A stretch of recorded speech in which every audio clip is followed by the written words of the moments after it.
Tonight, it's a spectacular movie premiere.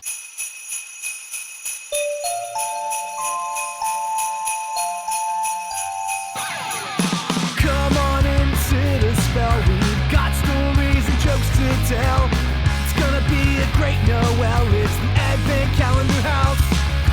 Muppets, Batman, Smurfs, and even Garfield's Halloween. We're gonna take a trip down memory lane. Frosty, Rudolph, and a bunch you've probably never seen. It's Mike and pals that come to entertain.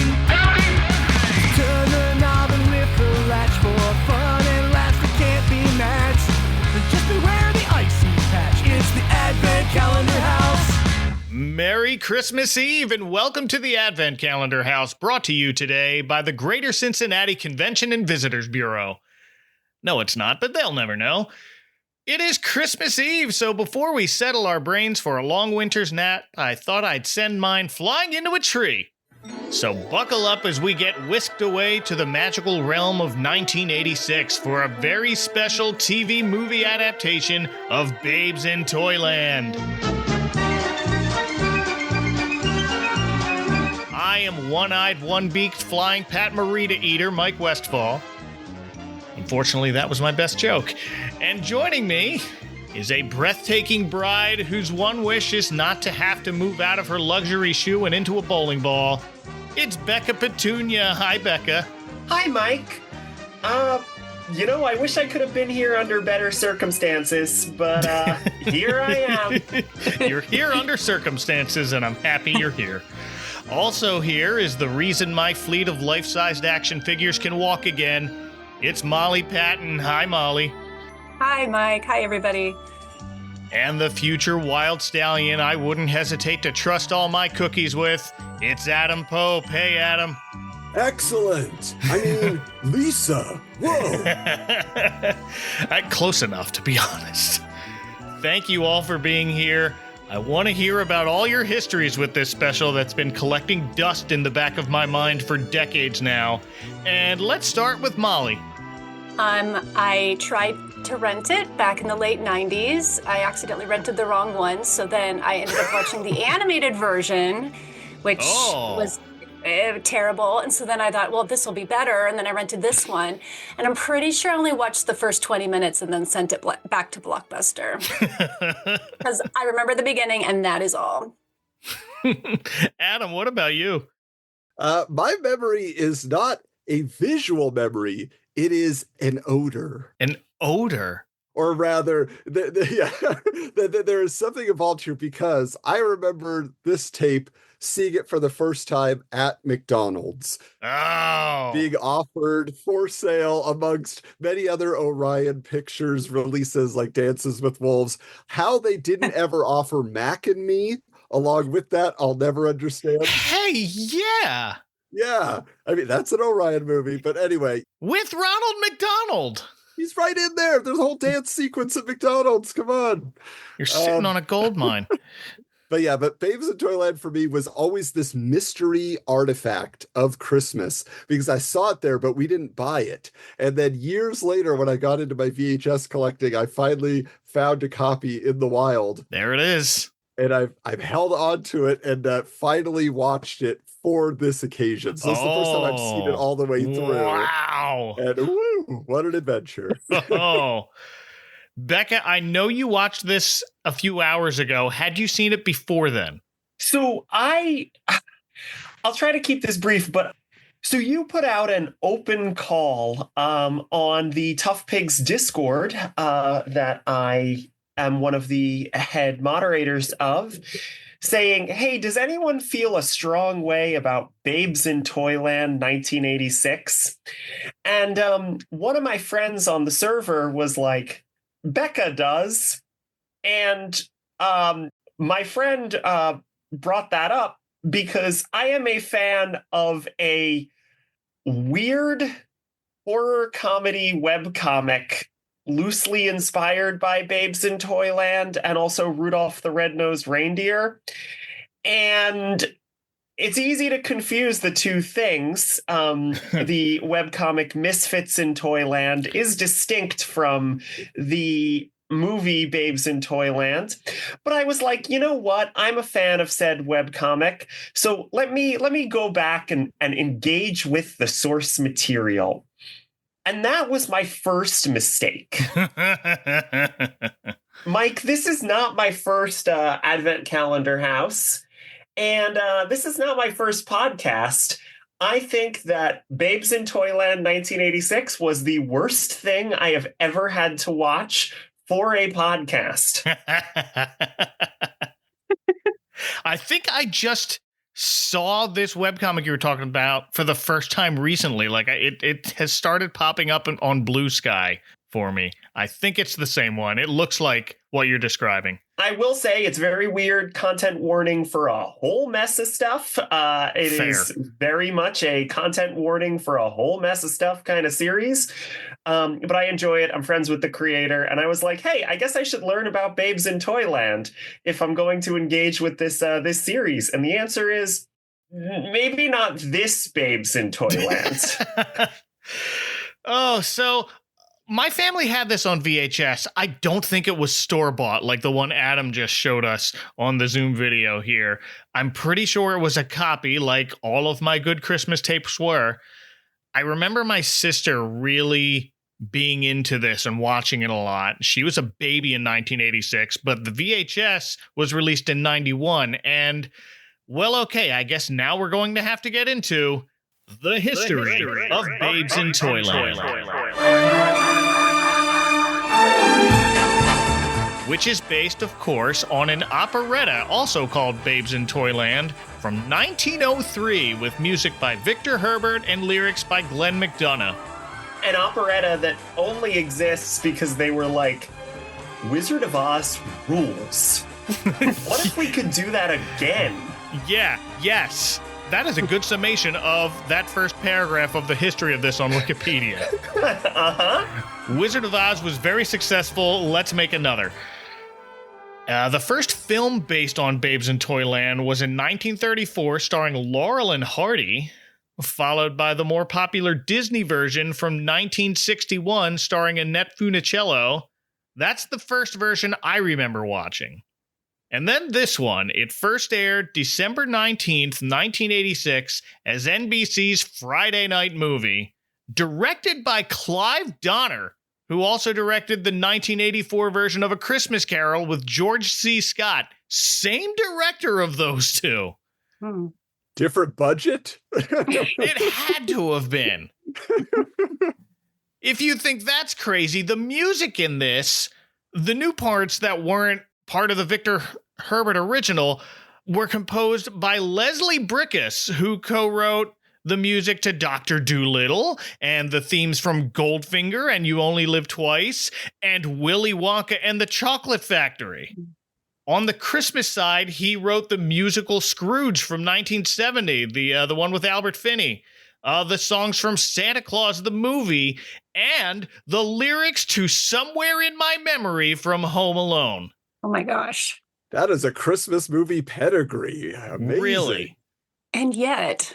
Yeah, you can't say it's a lack of talent behind this film. No, you can't. And we'll get into more of the people involved, I know, later, because I know that's how Mike does the show. Yep. So several of the songs he wrote for this were eventually cut from the VHS version that I had and the one that Adam's showing. So that shorter version, the one I grew up with, and probably most people listening to this grew up with if they know this, was 94 minutes long.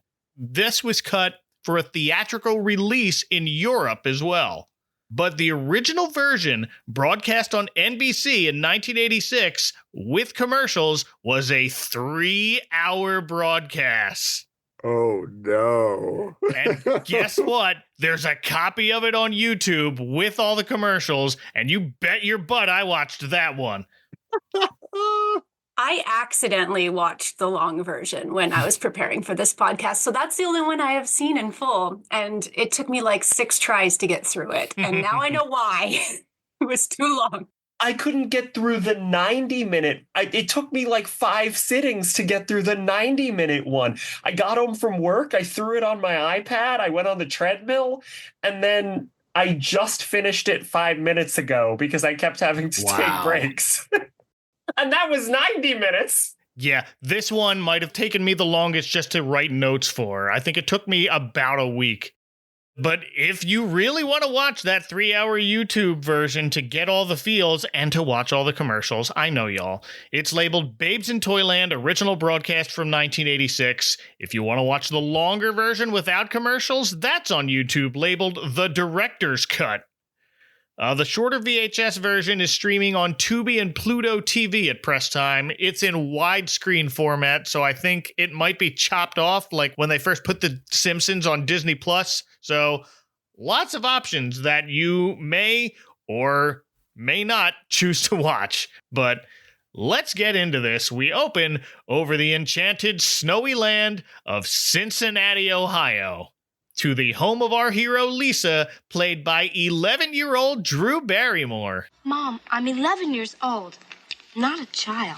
Last time we talked about her was several years later when she was Olive the Other Reindeer.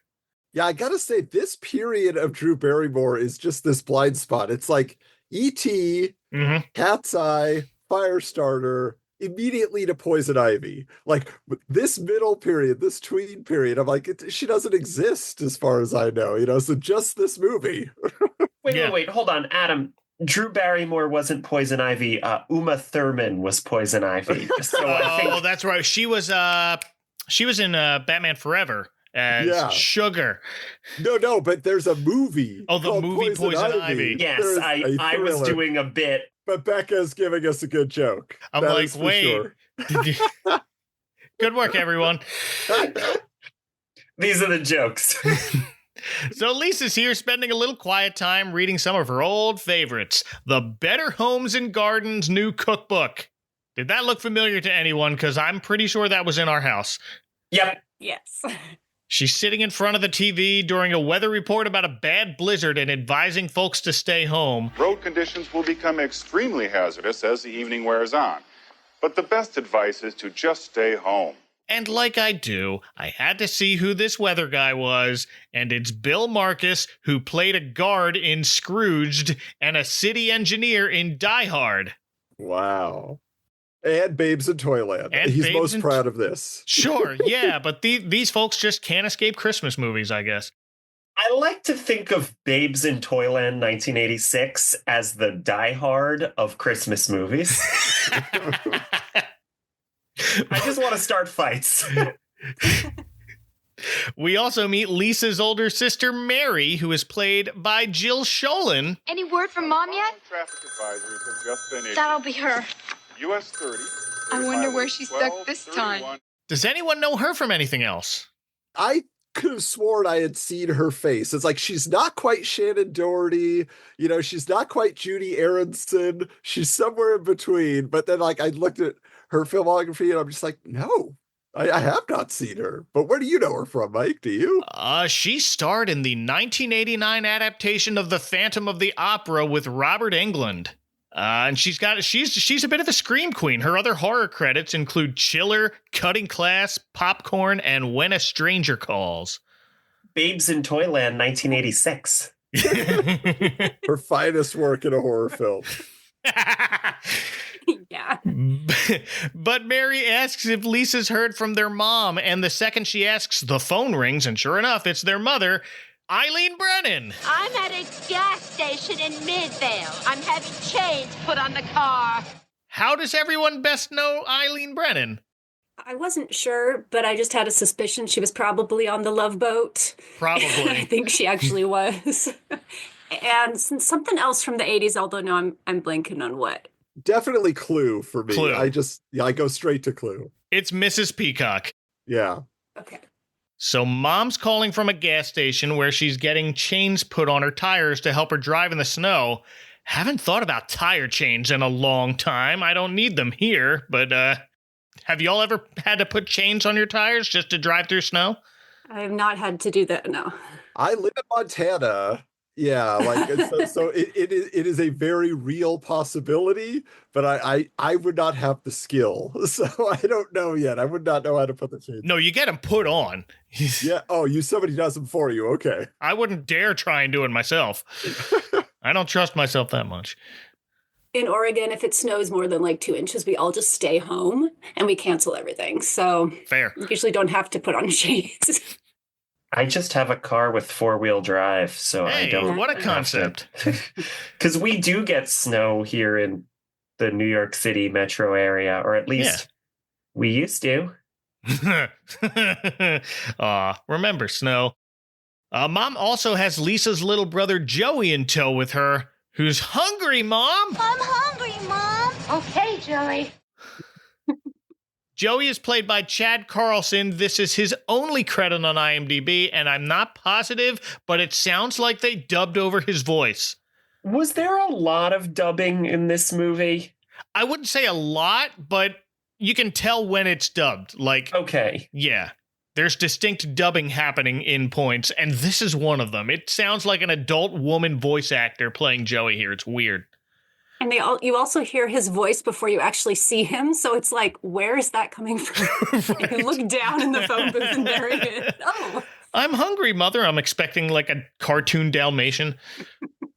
Anyway, Mom still has some errands to run and asks if Lisa will be okay on her own, and Lisa says, of course I will. She's 11 years old. She's not a child. Get ready for her to say that a lot. There's her catchphrase over and over again.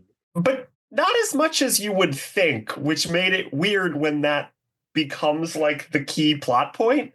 Right, like it comes up way later. For now, it explains the cookbook. This poor kid's had to grow up a bit too fast. And well, so did Drew Barrymore, so this movie was perfect for her.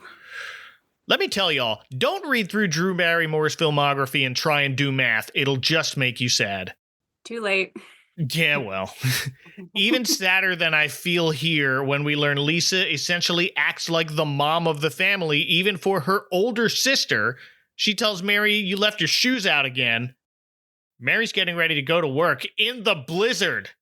She works at the toy store and it's Christmas Eve, and I guess those last-minute toys aren't going to sell themselves. Leaving Lisa home alone to make dinner and watch TV, but the blizzard knocks down a telephone pole outside, knocking out both the TV and the phone. The lights are still on, though. Very odd. Did anyone else get confused by the fact that she's watching the 10 o'clock news and, like, she's making dinner? And wouldn't she be worried that her mom's not home yet? She seems very, like, happy-go-lucky. I don't think I put together that it was the 10 o'clock news. Yeah, it's all messed up. And the store's still open at 10:30 or whenever she gets there. And the store's still, well, Christmas Eve. But yeah, why is she going in then, though? This is the thing about, like, I DM'd you at this point, Mike, that I was already getting confused at this point in the movie. And to jump ahead a little bit, not over your notes, but because it's relevant here. It's okay. So it's nighttime. Yes. Her sister comes home, I thought. Yeah. To leave, and then leaves. And then, like, 30 seconds later, she goes to work. Like, Drew Barrymore goes to her sister's job to tell her sister that it's not safe to go to the job and they have to go home from the job. Phones existed in 1986. They did. Well, I mean, we just saw one. And we also just saw the power line go down and knock out the phone. Okay. Oh, I'm sorry. You know, flawless movie, tight as a drum screenwriter. I'm sorry. You're right. You got me, Westfall. No, but to your point, yeah, that, like, the lights are still on. The power knocked out the TV, but the lights are still on. For some reason, Lisa decides that's enough for her to go out in the storm herself to walk to the toy store that Mary's working, along with her boyfriend Jack, and whoa, it's Keanu Reeves! How about a quick Christmas pizza at Capone's before I drop you home? Jack, I don't think I could eat 3 pizzas. Who said anything about 3? I only got 2 other offers. Oh, here we go again. The Delilah of the 5 and dime.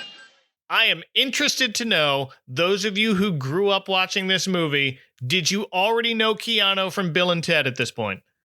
Definitely just seeing him on the box of the VHS, that was 100% my first thought, because I had just seen Bill and Ted's Bogus Journey in theaters, and then there's the video at McDonald's. And I'm like, what? Ted is in this? And so I was excited about it, even though I didn't ask to buy it. Of course, Bill and Ted comes out 3 years after this. Yes. Whether or not I can see the order Adam saw them in, but just what was Keanu doing before this? I remember a few things. One thing that I know he was doing, he was a correspondent on a Nickelodeon kind of news magazine show called Going Great. I think that was filmed in Canada, so I think he was doing stuff in Canada. I'd like to argue that this movie is a prequel to The Matrix. It fits.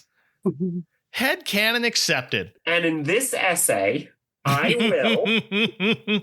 Morpheus should have loaded up the Toyland program and he could have gotten to his Jack outfit, had a battle. But in runs Lisa into the toy store to tell Mary she's got to come home because there's a big blizzard coming. Wait, the blizzard is not the thing you just walked through to get to the toy store? Well, Mike, earlier you said that a bad blizzard was coming, which makes me think that maybe there are okay blizzards and then there are bad blizzards. So she was walking through the okay part of the blizzard. Yeah. But also, I have one question. Speaking of that, when they show the exterior of the toy store, there are carolers, there are children. Yeah. That are caroling outside to bring in customers, and you're like, who put these children out in the blizzard? Barnaby! Well, no, in the real world, in Cincinnati land, he's Barney. They got to give him a believable name in Cincinnati. Barnaby is a name. What do you mean a believable name? Yeah. Barnaby Jones. There was a whole TV show. Barnaby Jones. Jack says he can drive Mary and Lisa home in his Jeep. They walked there. Why do they need to drive home? But someone should tell Barney to close the store if there's a bad blizzard coming.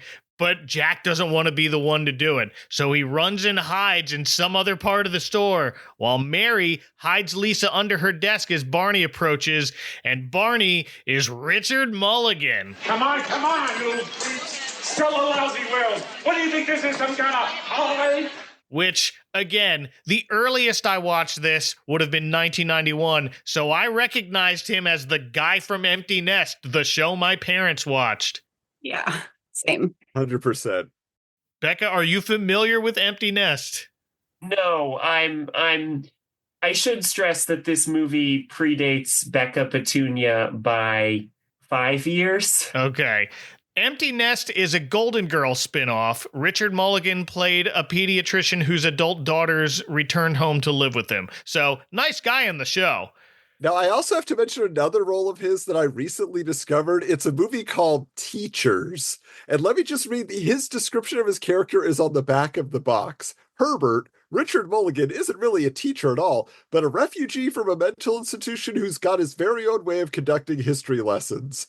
That is, that he actually becomes all of the characters of history that he performs, and he dresses up like them, and he believes that he is them. And so it's quite a wild performance. When I'm used to the straight-laced guy, I've seen Teachers and now Babes in Toyland. This guy gets wild. Yeah, I will also mention he was a voice in Oliver and Company as Einstein the Great Dane.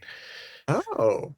But here he's Mary's super creepy boss. One thing I can say for you, Angela, is your personal merchandise is by no means faulty. But when I say push the teddy bears, I mean push the teddy bears. And doing your job means pleasing me. And just all of the grossest lines you could get away with in a family Christmas TV movie in 1986.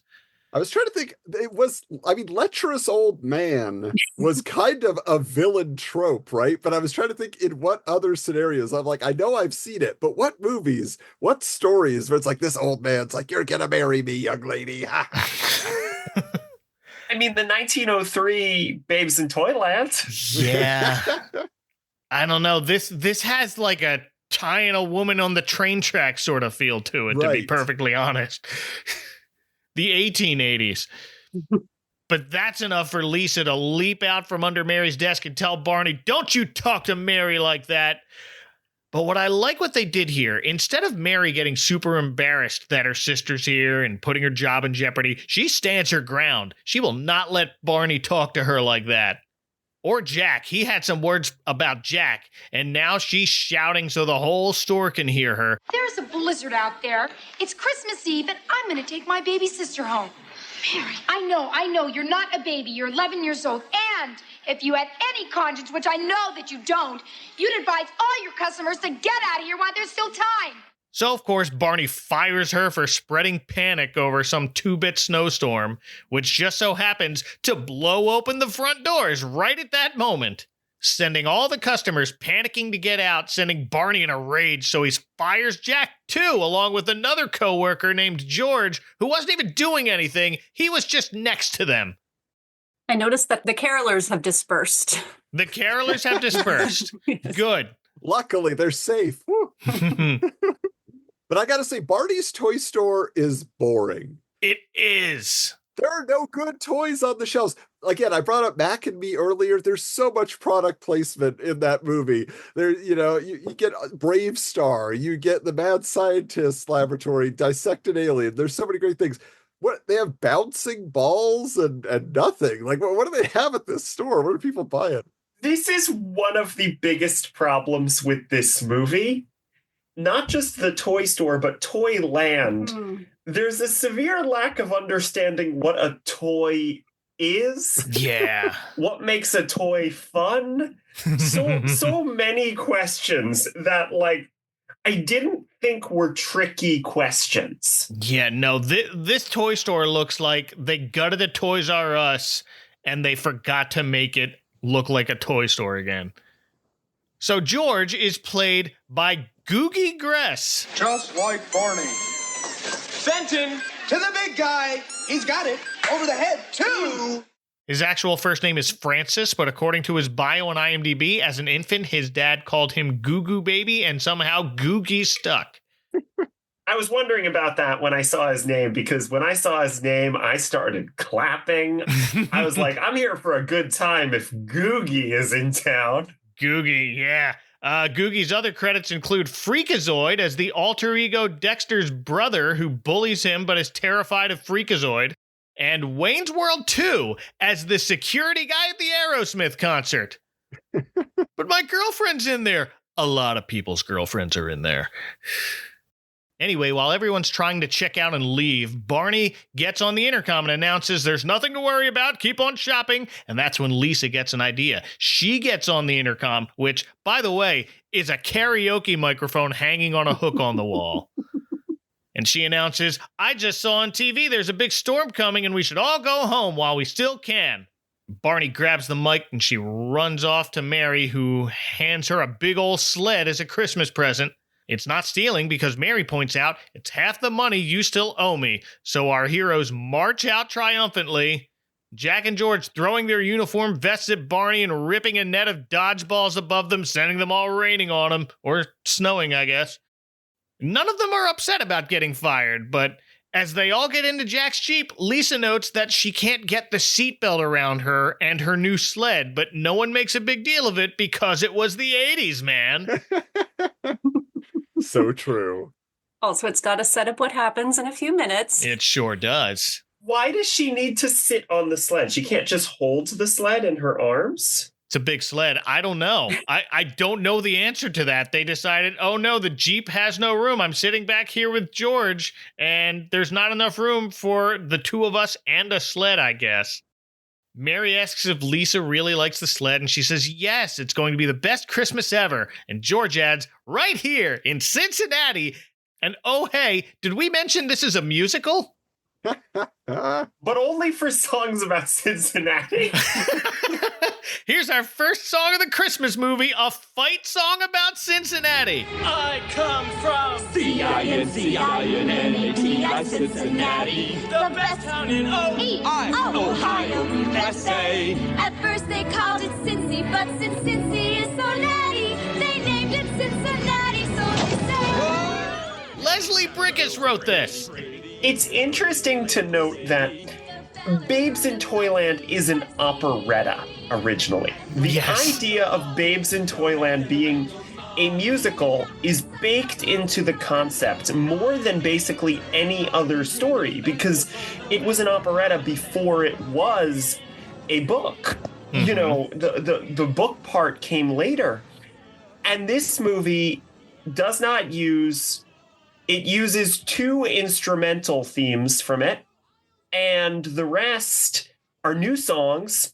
And the first song is about how great Cincinnati is.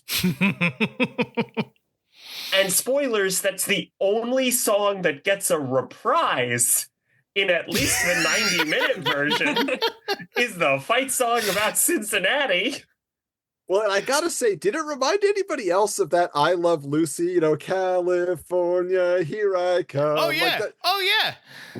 Like That must have been where he got the inspiration. This song has been stuck in my head for over 30 years now. It is the reason I know how to spell Cincinnati. It's the reason I know Cincinnati only has 2 major sports franchises. It is somehow both very appropriate for these 4 characters while feeling completely out of place. I wonder if this song was a hit with Cincinnati natives who have seen this movie. Cincinnatians out there, tell us your thoughts of this song and this movie. Joe Hennis from toughpigs.com, if you're listening. He, again, open invitation on the Discord, and I think he might have ignored it, so I think we know his answer. Fair. By the way, to open this song, Jack calls Cincinnati Queen of Ohio's Alpine Ski Resorts. Queen of Ohio's Alpine Ski Resorts. I looked that up. There are 6 ski resorts in Ohio. You want to know how many are near Cincinnati? 0. I assumed that was a joke because it was a blizzard. Oh. Not to give credit to a movie that I loathed, but... Oh, that's a dumb joke, Keanu. He didn't write it. Yeah, you got a couple near Cleveland, a couple near Akron. All 6 are in the northern half of the state. Cincinnati is near the southwest corner, across the Ohio River from Kentucky. Cincinnati is the part of Ohio they almost built in Kentucky. Anyway, the whole time they're driving, the road conditions are getting worse. So Jack does his best to navigate them until a tree falls on the road in the city of Cincinnati. The metropolitan area of Cincinnati. They're driving through this kind of wooded area. That's true. So Jack hits the brakes, causing the Jeep to swerve, and because it's a Jeep, and Jack's a Jeep guy, Lisa, who remember couldn't buckle up, goes flying out of the back flappy thing on the sled. She was sitting on the sled, I guess, and it sends her sliding down a snowy hill backwards and into a tree. It's very Christmas Vacation, you know, just yes, like flying down a hill, but backwards, yeah. But all we see is Lisa getting swirl wiped into a bright light as soon as she hits that tree, and suddenly she's still sitting on the sled under a bright blue sky with balloons flying up around her, and we've arrived in Toyland, which we know because there's a choir singing the classic song Toyland.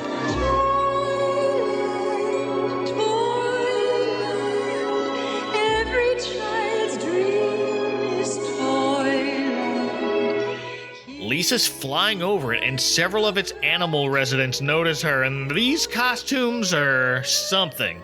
Can we talk about the citizens of Toyland? Oh, please, please. I gotta say, in my nightmares forevermore is the Raggedy Ann lady. Yes, Raggedy Ann was the worst by far. Yeah. Truly frightening. My vote was for Humpty Dumpty. Every time his reaction shots, and this might be in the extended version that he shows up a bunch, but he just has this wide-eyed duh look, is beautiful. And it's terrifying at the same time. You know, one thing that I will say I appreciated about the denizens of Toyland is that there were many of them. Yeah, it looked like a town where creatures lived. Right. Well, they were distinct, like they really did come out of Mother Goose like illustrations from that big checkered book, that we all remember. Like you're like, oh, I know who that is. I know, like they were very identifiable that way, but they were truly frightening. I do have to ask though, you talked about the Cincinnati only had 2 sports franchises. One of those is the Bengals, right?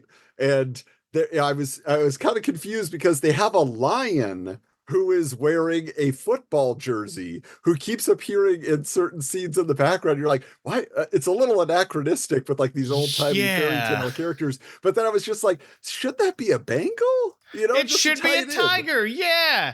Oh, they ruined it. If this is all going on in her brain, oh man, now I'm disappointed. Yeah. Oh, good putting that together. Thank you. That line was probably like the least offensive looking one here. The teddy bears are okay. I like that they're all different looking teddy bears in different hats. I like the one frog dressed like Sherlock Holmes.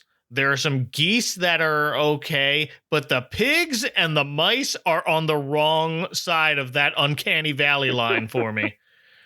The teddy bears are the only ones that absolutely, unquestionably feel like toys. Yes. The others feel like fairy tale characters. Mm-hmm. And I understand that is from the original, that the original kind of melds the two ideas of fairy tale characters and toys.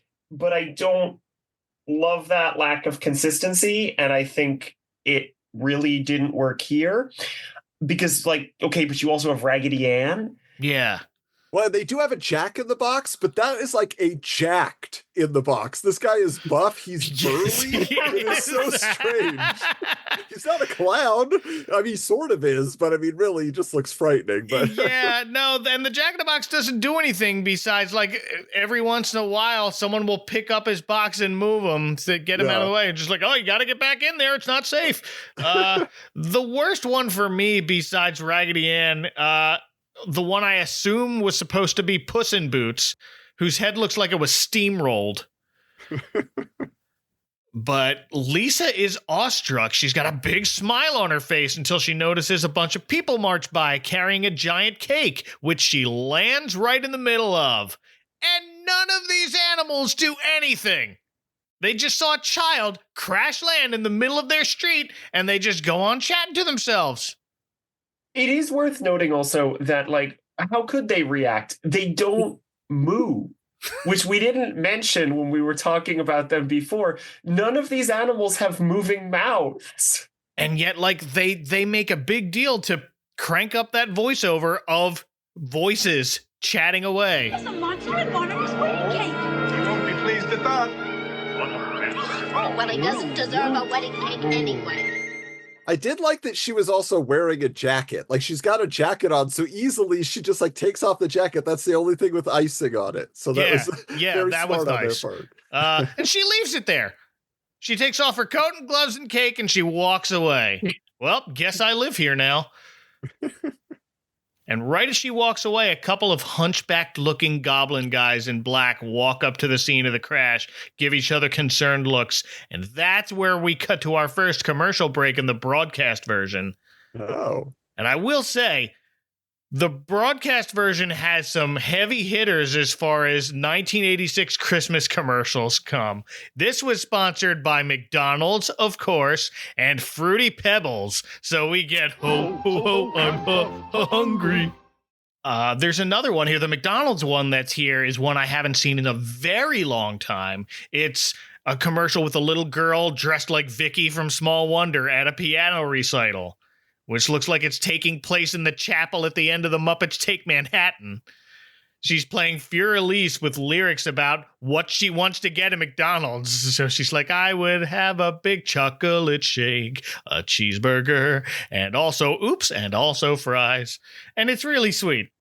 The skating one with Ronald shows up later too. But if you watched this version, Molly, you watched this version, did any other commercials stand out to you? Oh, no, unfortunately, I watched the one labeled Director's Cut, so I had to watch the whole entire thing with no commercials. Oh, okay. The only other one that stood out to me was for a TV movie called Christmas Snow that stars a young Melissa Joan Hart, so I may need to put that on my list. And also there was a PSA for butter. Just butter. You hear about this? But that was a thing back in the day, you know? Eggs, butter, and milk. Like beef. It's what's for dinner. Yeah, I remember. I mean, I was alive for the heyday of Got Milk. Yeah, well, yeah, no, this was Milk It Does a Body Good, I think, shows up here at one point. Pork, the other white meat. I mean, they all had their catchphrase. Ralph Nader shows up during one break for just some NBC-sponsored short message about television. I don't know. But back to Toyland, where Lisa's just walking around town when she accidentally gets knocked over by the clumsy Georgie Porgy. It's Googie Gress here, so we're doing the Wizard of Oz thing that I'm sure they stole from the Wizard of Oz since they're trying to make another one. Let's do this exact same thing. I don't think that's actually in the original version, though. Oh, probably not. I guess whoever made the movies decided, like, well, they tried to do the Wizard of Oz, so we're just going to take the whole, and you were there, and you were there. Can we talk about the screenwriter real quick for this movie? Sure. His name, Paul Zindel, he is a Pulitzer Prize winner. Oh. From way back. And then he wrote this. Now, and then he also wrote another TV movie from my childhood that actually sort of starts the same way this one does, which is the 1989 Connecticut Yankee in King Arthur's Court with Keisha Knight Pulliam and Michael Gross. And oh, wow. I loved that movie as a kid. Wait a minute. He wrote the screenplay to the 1985 Alice in Wonderland TV movie. Yes. Whoa. This does feel a lot like that. Is that the one with the Henson Workshop did? I think so. And wrong. The first part ends with the Jabberwock like breathing fire and his nightmare fuel. Well, good night, kids. That one, it has so many songs. The 1985. Yeah. Oh, man. That one takes me a while to get through it, too. Just I'm like, okay, another song. And that was a huge hit. So, of course, they try and do it with this, but I guess a much smaller budget. I think they spent all their money on the costumes and renting this German village that they had to paint pink or something. Like, that's where all their money went. Yeah, this is filmed in Munich. Oh. But Lisa doesn't even notice that Georgie Porgy looks like the guy her sister works with, also named George. No, hey, you look a lot alike and have the same first name. Nothing. Yeah, it's never addressed. No. I know in Wizard of Oz, it isn't really addressed until Dorothy gets home, but it isn't even addressed spoiler alert, it isn't even addressed when Lisa gets home. Well, I think she does. She's called them by their character names when she wakes up. So she's like, "Oh, Jack, you're here." Like, at least that's what I recall. Those are their names. They all have the same name. That's the kicker here. They all have the same names. George is named because this is Georgie Porgy, and Jack just happens to be Jack B. Nimble and Mary Contrary. So it's convenience. Lisa also doesn't even care that Georgie offers her a cookie that he took out of his hat. Don't eat that hat, Cookie. And it doesn't faze her when Georgie says he's going to the wedding of his friend Jack Nimble's sweetheart Mary Contrary to the evil Barnaby Barnacle. But Mary really loves Jack. Just, oh, okay. No reaction to any of those names that are very similar to the people I just fell out of a Jeep sitting next to. So Lisa walks with Georgie to this wedding, past the evil Barnaby's house, which I'm expecting to be this dark, ominous-looking castle. But no, it's a giant bowling ball. And I love that Georgie tells her sometimes he rolls it down the street and he knocks people over like 10 pins. I was like, what? Like, which never happens. We never get to see that. Total ripoff. That's Chekhov's bowling ball. For real. I almost wouldn't mind living in a giant bowling ball. I used to live near a house shaped like a cookie jar. Oh. Seriously, I will link that in the show notes. It's on Atlas Obscura. There's a house in Gloucester Township, New Jersey, where I grew up. Like it's. I was about to say this is absolutely a Jersey thing. I mean, I know that's where you're from, but yeah. It was a couple neighborhoods down from where I grew up with rounded sides, and it looks like a giant stone cookie jar. It was built in the 1940s with the idea of being a better atomic bomb shelter. but it's the only house like it on the block. It's so out of place. I never knew who lived there, but there it is. Was it Barnaby Barnacle? Maybe that's where he was hiding out.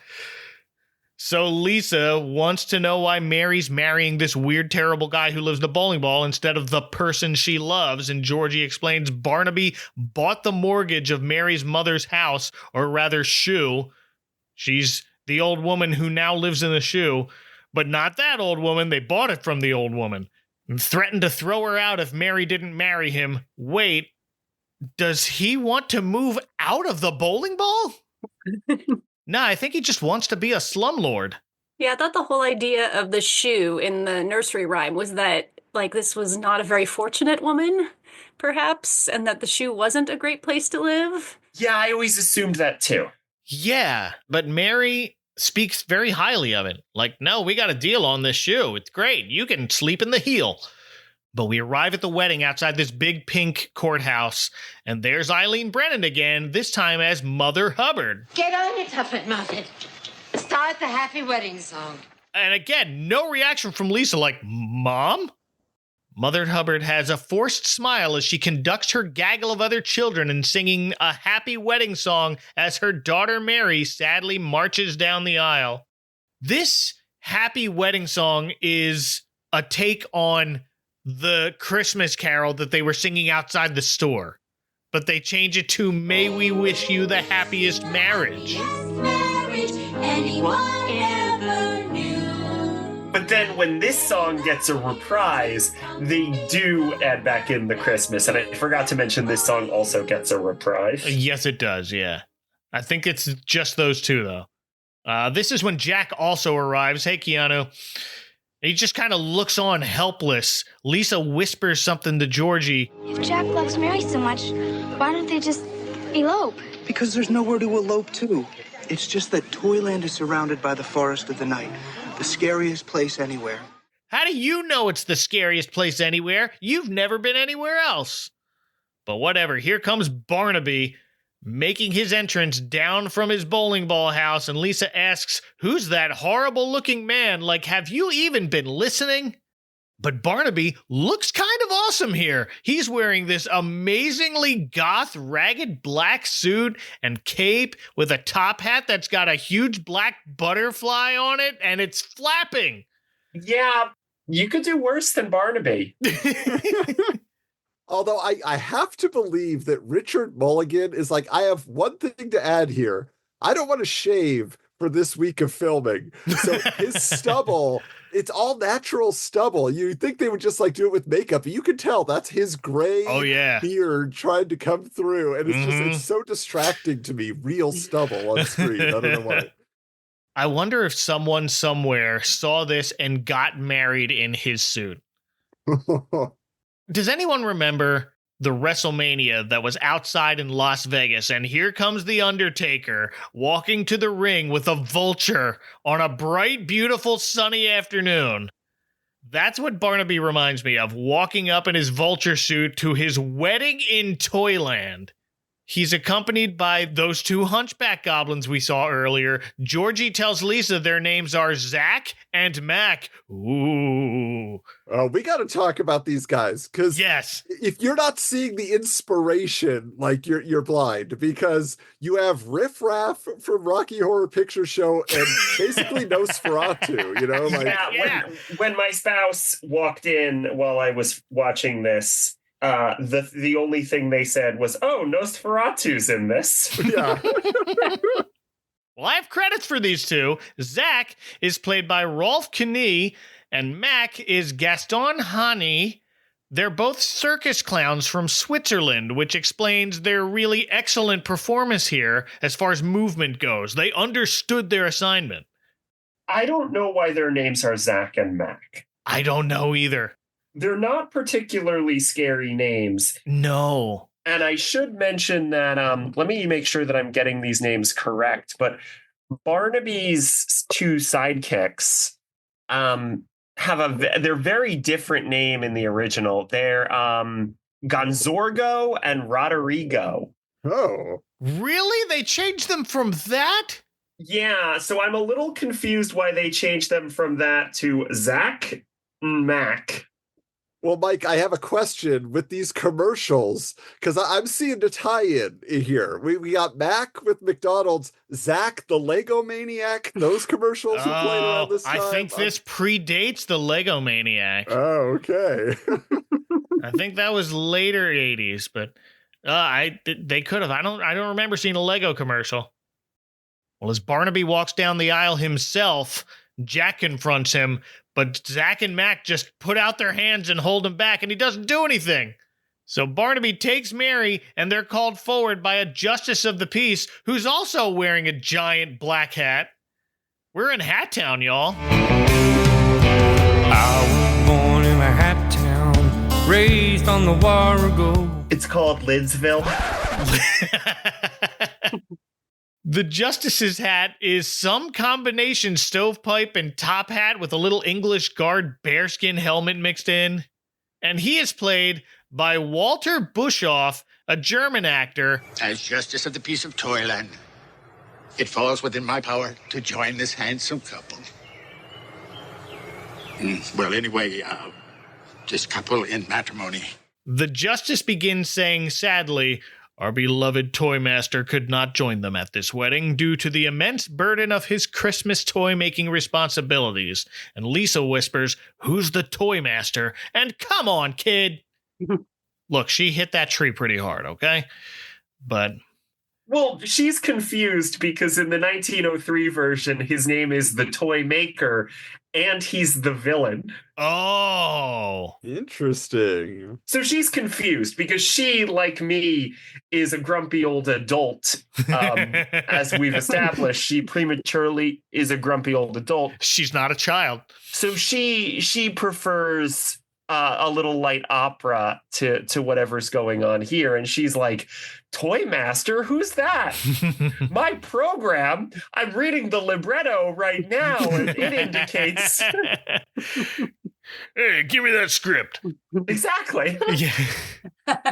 But since he couldn't make it to the wedding, he left a message with the justice that says, I want the two young people both to know that somehow or other, true love will always win through. The justice clears his throat at the part where it says young people, but I caught that part. I think Jack and Mary did too, because they look at each other and whisper, I love you, before the justice asks Mary if she takes Barnaby to be her husband, and seeing no other choice, she says, for bad times and worse, I do. Barnaby, of course, also does, and then the justice asks the old, if anyone here knows any just cause why they can't be married, speak now. And Jack struggles, but the crowd holds him back. He's being detained by these two teddy bear cops. That was not convincing. I did like the teddy bear cops. Yeah. All cops are bears. It's true. So Lisa speaks up and says, I now pronounce you. But she doesn't love him. And Barnaby roars, who said that? And Lisa shouts, I did. She loves Jack and she shouldn't be marrying you. Then she tells Mary she doesn't have to do this. And then she tells Mother Hubbard that she should be ashamed of forcing her daughter to live in a bowling ball just to pay her mortgage. Barnaby then points out Lisa's not even a citizen of Toyland. Get rid of her. So Zach and Mac try and grab Lisa and just don't. I don't know what happened there. She just shrugs him off pretty easily.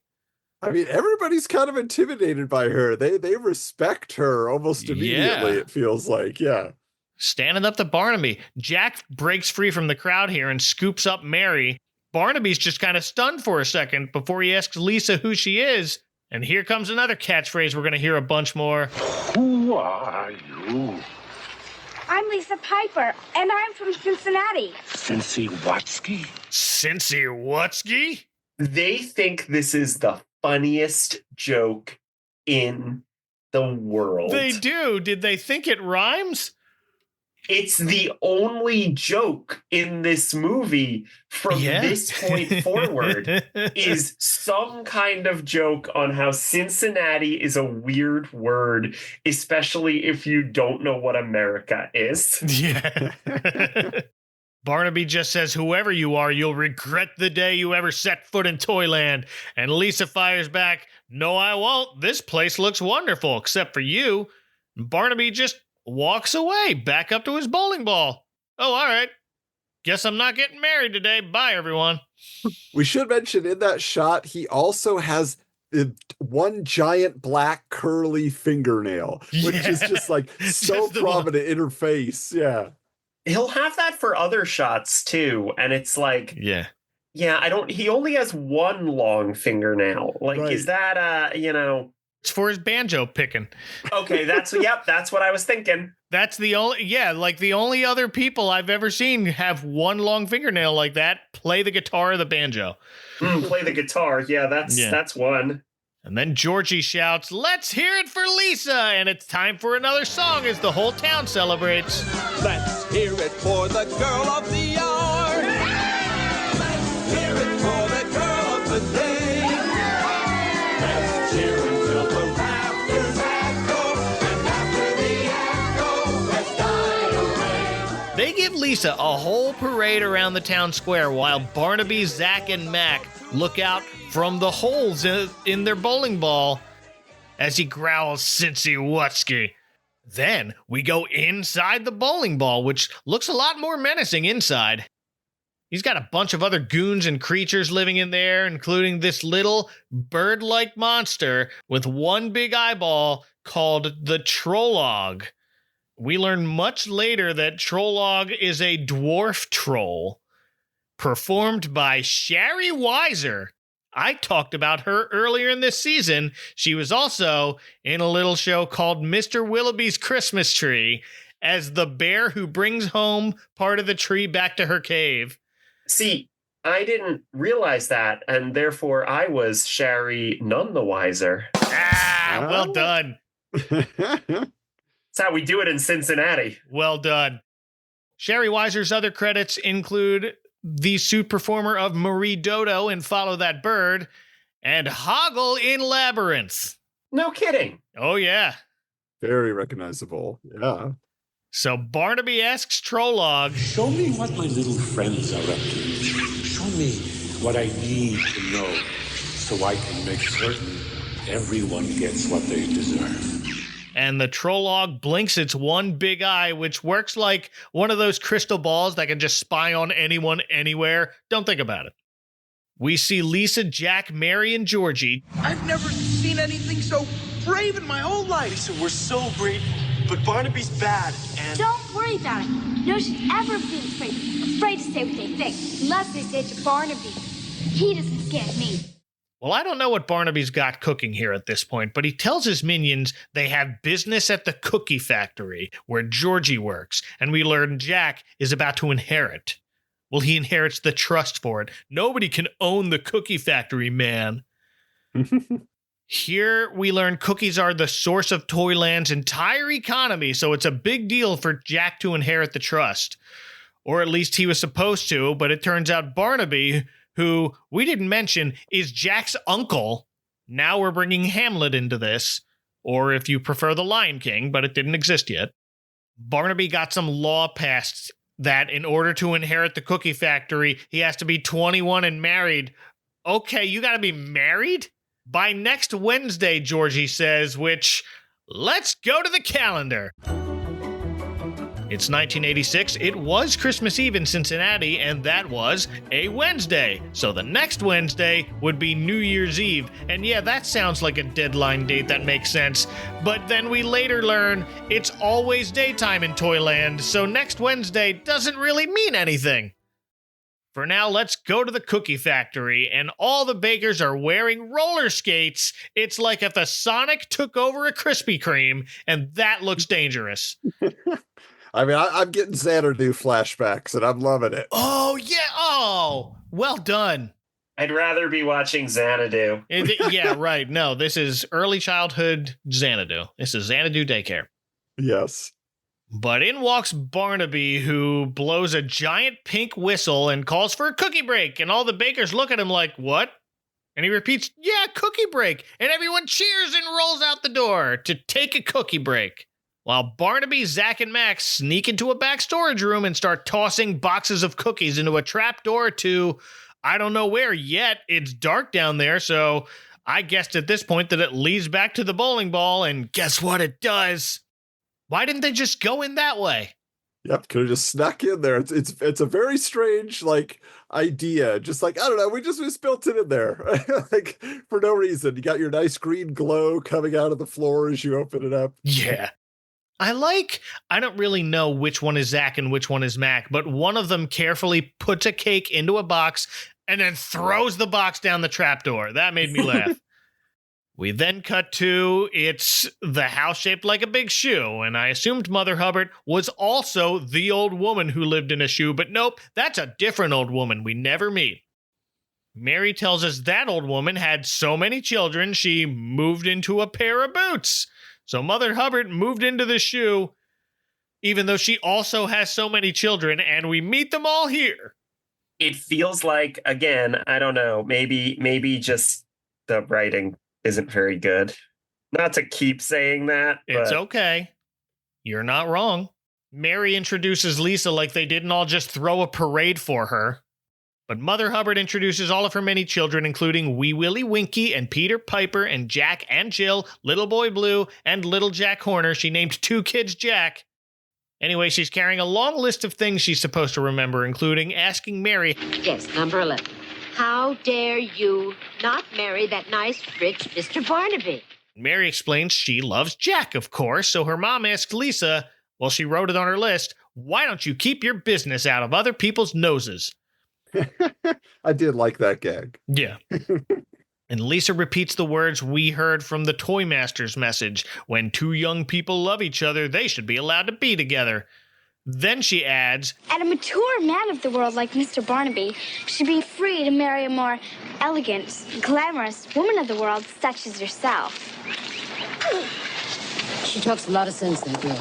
There's never really any payoff to that, is there? No! I kept waiting for them to get together. I thought we were going to have a double wedding at the end. Spoiler alert, no we don't. At the end of the day, Mother Hubbard's worried about losing her shoe, and Lisa assures her they'll figure out some way for her to keep it. And Mother remembers another idea she had. Yes, number 23. Sell the children. What? Not all of them, just a couple. Anyway, Mary says the Toy Master can help her, and Lisa wants to meet him.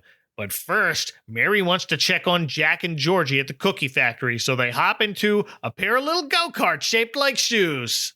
The sound on these go-karts was upsetting to me. I did not enjoy this sound effect. Hated these go-karts. Yeah, these were they sounded like speed buggy. Yeah. Oh, definitely. Yeah. I was reminded of the part in the original Willy Wonka and the Chocolate Factory where they're in that weird vehicle and they're going through the cream is bubbles, falling on them, and that sound. But I really liked these cars. I kind of want one. Oh, the cars are great. Mary gives Lisa an official Toyland driver's license, which is a cookie shaped like a more traditional looking car with the words Toyland driver's license written in icing on it. So they've seen a car, they just drive these that look like shoes. And they arrive at the cookie factory. Georgie lets them in, Jack's there, and it appears neither of them realized Barnaby was there at all. But he enters and demands that Sitzy Wutsky leave. But Jack's now found his voice, I guess, and he tells Barnaby, Lisa's welcome here anytime she likes, whether you like it or not. Until next Wednesday, she may be. But after next Wednesday, it's over for all of you. Then we hear sirens as the police bear and the justice of the peace arrive, and Barnaby tells him to arrest that man. Justice asks, Georgie Porgy? No, the other one. Your nephew? Yes! So Barnaby reveals 6 months worth of cookies are missing. Jack asks, why would I want to steal for myself? And Barnaby accuses him of wanting to create a cookie deficit and crash the economy. Like Bane. Oh, I don't understand how Jack is the one who's accused. I understand he's the one who's in charge of it, so he would have access to it. But George is always there, and George is always pulling cookies out of his hat. He's always snacking on them. The guy is very suspicious, if you ask me. He's always got his hands on a cookie, so, That's profiling. But sure enough, Barnaby takes him back to the now empty storage room with a barrel conveniently placed on top of the trapdoor so no one else can notice it, except everyone watching this because the trapdoor is very visible. And since Jack is responsible for the cookie's safekeeping, the justice has no choice but to arrest him.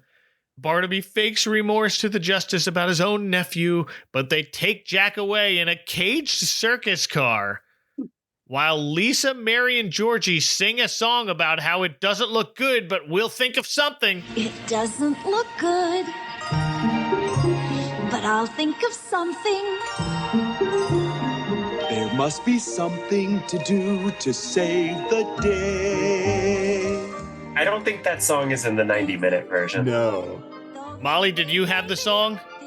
I had all the songs. You had all the songs, so you could definitely tell that was not Drew Barrymore singing. I mean, I could tell, yeah. She was not. Yeah. Nope. The something they think of at the end of the song is a jailbreak, and when they drive over to the really poorly guarded jail, Jack asks, "What's a jailbreak?" Well, Mary's about to show him while Lisa distracts the justice by asking him, as I roll my eyes, Has anybody ever told you about Cincinnati? So while she's talking his ear off about her beloved hometown, Georgie sneaks up and grabs a ring of keys. While Mary and Jack wait for him, they sing another song. No way, it's the feeling of falling from a great height. It's the feeling of flying. It's the feeling of staring at a great white light. There's no denying. It's not Keanu singing either, and I doubt it's Jill Schoelen either. Well, can I tell you also that this is the most relaxing, soothing jail in terms of interior design? It is. The listeners can't see, but it looks like Becca's room here. It's all lavender, beautiful purples, and it's so calming. I'm like, what jail is this? Yeah, I want to know who they've put in this jail previously. I mean, what bear has committed what crime? Well, here's the question. Did Georgie Porgy kiss the girls and make them cry in this? Because that doesn't quite track with the Georgie Porgy I know. But yeah, truly, if that's what's happening, we need to take action. They should, yeah. You sound like a character witness for Georgie Porgy here. But the only singing credits listed on this song are Mary and Jack, so sorry whoever actually sang this. All the songs in this that are neither from the original Babes in Toyland nor about Cincinnati are all totally forgettable, so y'all didn't miss much. At least they choreographed this well with the bars in between them. That kind of looked neat. They did a good job dancing. But Georgie finally arrives and unlocks Jack's cell while Lisa's still talking to the justice about the king of Cincinnati. And this guy, Pete Rose, hit the ball 4,192 times. And all the people stood up and cheered and made him the king of Cincinnati. Pete Rose. Oh, no. Oh. You must be very proud. Just like, wow. This, of course, is before he got banned from baseball and worse. He actually retired as a player the summer of 1986, while they were writing this, probably. But Mary silently gives Lisa the thumbs up that Jack is safe, and Lisa asks the justice if she could say goodbye to him before she leaves, and the justice agrees, goes to get his keys, and wait a minute, they're not there. He runs to Jack's cell to find him gone, and Lisa locks up the justice. So as they escape, Barnaby's watching them via the Trolog's eye. So now he says he should invite her over to play with his little pets. Why do they have to lock up the justice? I don't know. He ran there kind of quickly. Maybe he could catch them. I don't know. I do have to say one thing too. When Georgie opens up the jail cell, I feel so bad because he's there rescuing his buddy, and Georgie says, "Well, I'm not exactly cut out to be a hero." And then Jack says, "They could cut about 3 heroes out of you, old buddy." And I was like, "Come on, what a guy! He just rescued you." Meanwhile, our heroes drive over to see the Toy Master, and Lisa remarks, "This guy must be really important." And Georgie says, "Let's put it this way. I don't think Santa Claus would let just anybody make all the toys for all the children in the world, do you?" So the Toy Master makes all the toys. The Toy Master is also Santa, right? Shh! Spoilers! Okay, hold on. I was just making sure. It's fine. I was just making sure that I understood what was going on, because that legitimately confused me. And you know what? Maybe I'm just... It's written like it's supposed to be a surprise. Yeah. Ridiculously. It reminds me of that episode of Bob's Burgers where Linda plans a murder mystery dinner and says loudly at the beginning, "I'm not the killer because I'm the narrator." And then at the end is like, "I was the killer." And everybody is like, "That's a terrible mystery." And she goes, "It's a twist." And they're all like, "A lie is not a twist." A lie is not a twist. But we enter the Toy Master's workshop. He's got a lot of wonderful looking stuffed animals and wooden toys, including several surrounded by a bunch of unattended lit candles. That doesn't look like a good idea. But we finally meet the Toy Master, and oh my goodness, it's Pat Morita. Well, hello. Toy Master, forgive us for bursting in like this. We know it's your busiest time, but it really is important. Never too busy for you, Jack. It's always quite a pleasure. I was really expecting you. You were? Why? Well, there's very little goes by anywhere that I don't know about. Mr. Miyagi himself, and in his filmography, this is right after The Karate Kid Part 2, so in the TV promos, he's credited as the Karate Kid's Pat Morita. He was nominated for an Academy Award, and he does Babes in Toyland. It's unfortunate. And does a lousy job in Babes in Toyland, I gotta say. He's a humble man. Well, it feels like they were asking him, like, "Can you please do Mr. Miyagi?" He's like, "No. But I will do an old man voice that has some affectation, but you can't quite tell what that affectation is." Right, yeah. I've talked about Pat Morita on this podcast before. He celebrated Hanukkah with lamb chop. And you know what? I kind of like the look of him as the Toy Master. He's got a great look. He's like better Dumbledore. Better Dumbledore. Tells Jack he's been expecting him because there's very little that goes on in Toyland that he doesn't know about. See, he's better Dumbledore. Well, until he learns Lisa's from Cincinnati and says, "You must be quite proud of Pete Rose." For now. Lisa notices a large cabinet and asks what's in there, and the Toy Master is happy to show her his fleet of life-size wooden soldiers, which he admits aren't much in demand anymore because children's tastes have changed. Lisa agrees because she's 11 years old and she's not a child. Okay, so this is one of the places where I lost, not that the plot hadn't already lost me, but he's like, okay, kids don't play with toy soldiers. But like you look around this toy workshop and it's like stuffed animals and those wooden German spinny things. And I'm like, no child of 1986 was super excited, would be super excited to see this place. And she, we learn later that like she doesn't play with toys. And this just isn't an exciting workshop. This workshop's so like, I think that they were trying to go for like a timeless quality to it. Oh, yeah. Also, I've noticed like with her outfit is the same kind of thing where it's just like, this is not what kids were wearing in 1986. Nope.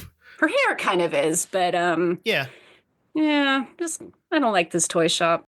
Well, I want to point out, too, that, we got all these Pipers. We got Mary Piper. We got Lisa Piper. Where's Rowdy Roddy Piper? We needed a cameo here, at least as an LJN wrestling figure. They should have. Well, no, that's the Toy Master complaint. They've got all these death ray guns and outer space. Wait, no, that's not the Toy Master. That's Lisa's complaint.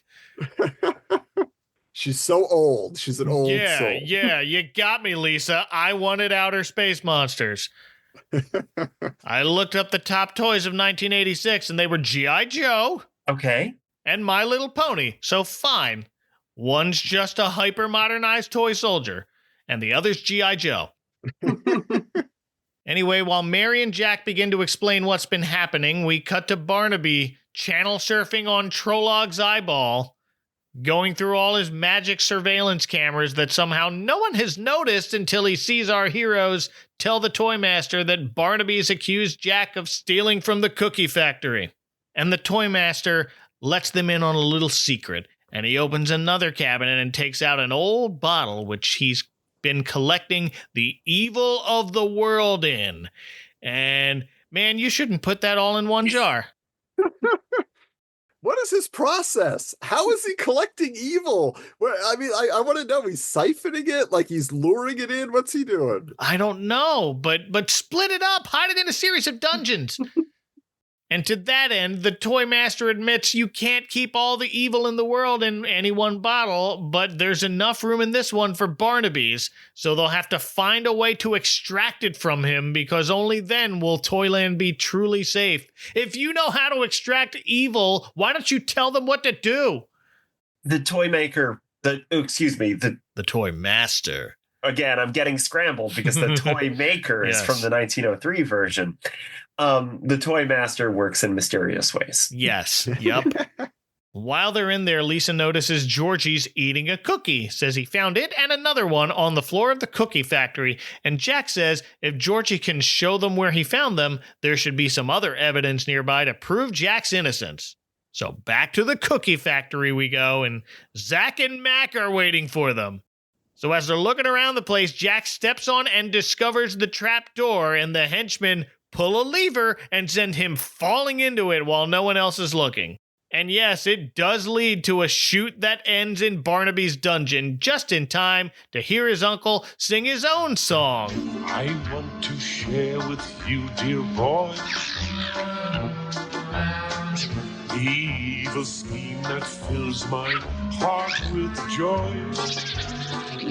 Its evil theme will never cease, 'cause I have created a monster piece. It's called Monster Piece, and I'm telling Alistair Cookie on you. Now, this does sound like Richard Mulligan singing. It's no showstopper, but it's not terrible. I thought it was clever. I like Monster Piece. Yeah. I appreciated how Jack gave him his full attention while he's singing this song. Just watching him through the bars, how can I get out of this cage? Right. And after this lovely little song, Jack accuses Barnaby of wanting to destroy Toyland, and since supervillains can't resist explaining their plans to their prisoners, Barnaby reveals his plan is to own Toyland.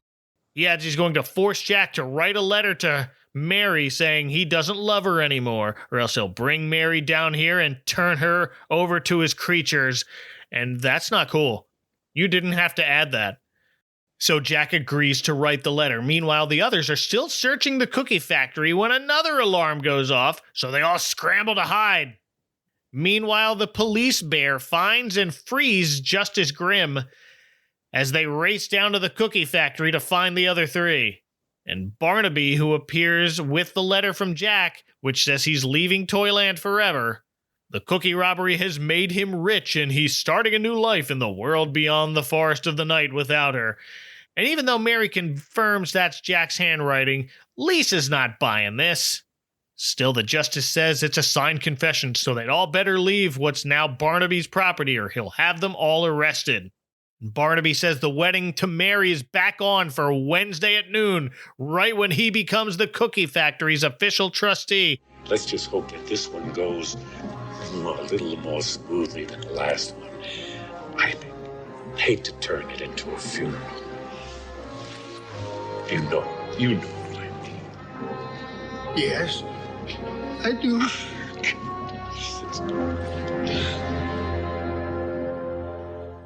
Now we cut to Barnaby marching over to Mother Hubbard's shoe with a bouquet of flowers, and Lisa answers the door saying Mary's not there, even though we saw her looking out the window. She's got a different tone about her, though. I brought these lovely flowers for her. Oh, they're beautiful. I'll be sure to tell her. She's going to be really thrilled. I don't know what it is about you, Mr. Barnaby, but you sure know how to charm the ladies. I do. Well, yes, of course I do. Which surprises Barnaby at first, but then Lisa adds, not only do you have Mary thinking twice, but you've also got her mother all jealous about it. And Barnaby turns around like, oh, really? But before he can inquire further, Lisa shuts the door and gives the flowers to Mrs. Hubbard, saying Mr. Barnaby admires her very much and just doesn't know how to tell her. And she buys it. So the seeds are planted. Meanwhile, Georgie's been looking all over for Jack, but he can't find him. He says he's searched every inch of Toyland, but Lisa says, I bet you haven't looked in the bowling ball. Georgie's too afraid to go in, but Lisa will go. She's not a child. She's 11, y'all.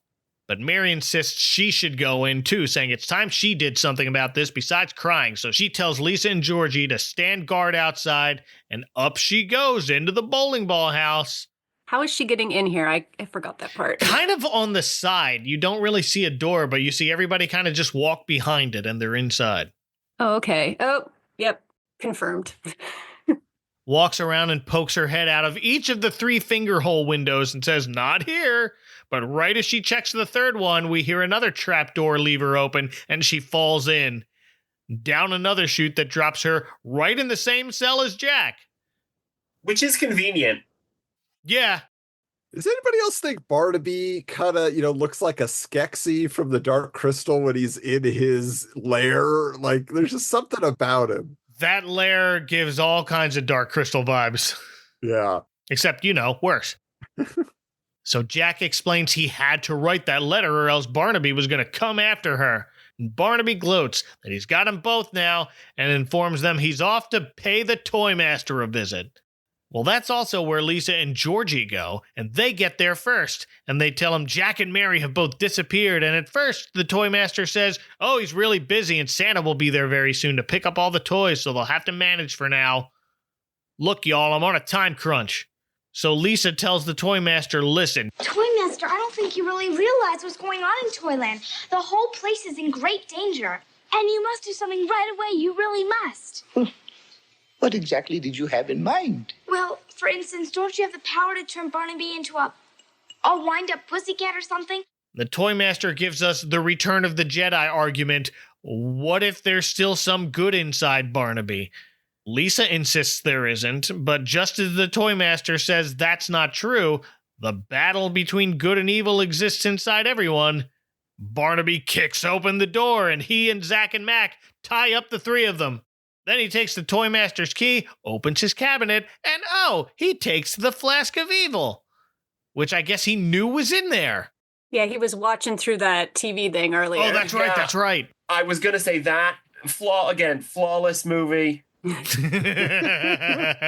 Very tight script. I want to shout out Pat Morita's wig and beard in this movie because they are all one. Like his entire face, his entire head is covered in the white hair and the beard. Like that's a lot of spirit gum he had to put on there to get that beard going. Yeah, it's all kind of, it frames his head. Yeah. Toymaster asks what Barnaby wants, says, didn't Santa bring you enough toys last Christmas? I don't want toys, you old imbecile. I want Toyland. All of it, and it shall be mine. And come that happy day, there will be no more toys. No more cookies. No more sunshine. Toymaster is very calm through all this and says he can never conquer Toyland, but Barnaby leaves them alone with the Trolog, who excitedly just flaps around them for a bit as we cut to another commercial.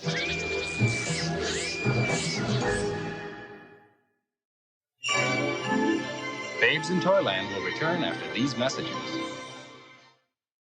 Babes in Toyland, sponsored in part by McDonald's, where it's a good time for the great taste.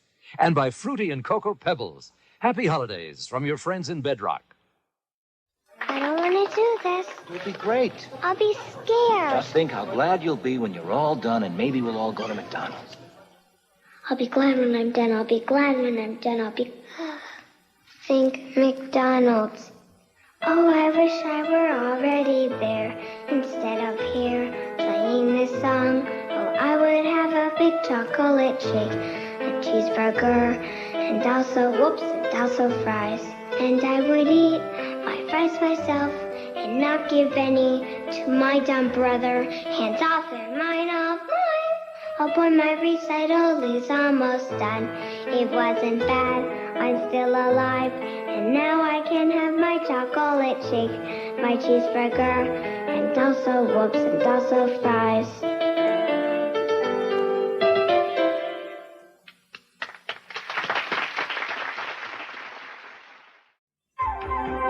A little bit of this, a little bit of that, a little more of this, a little more of that. Give yourself a pat, give your guy a pat. Give them all a little pat of butter. Taste some of this, taste some of that. Lots of this and lots of that. Give your kid a pat, give your friend a pat. Give them all a little pat of butter. Serve them the best, because they deserve it. Pure, fresh, natural dairy butter. It has the same calories as most other spreads, just 36 per pat. Have some of this, have some of that. Give them all a little pat of butter. Give them all a little pat of butter. Were you the kid who would sit as close to the TV as possible on Friday night to enjoy the likes of Steve Urkel, Corey Matthews, and DJ Tanner? Do you love Halloween, Thanksgiving, and Christmas? Then I've got the podcast for you. I'm Matt, and I am the host of the TGI Podcast, where we take a trip down memory lane with classic TGIF and TGIF adjacent shows from the 90s and beyond, and we like to determine whether or not their Halloween, Thanksgiving, or Christmas episodes should be deemed a holiday classic. If they pass the test, they get a... You got it, dude! And if they fail, they're saddled with a... No way, Jose. So if you like all the holidays and some other random dates in between, be sure to give us a listen.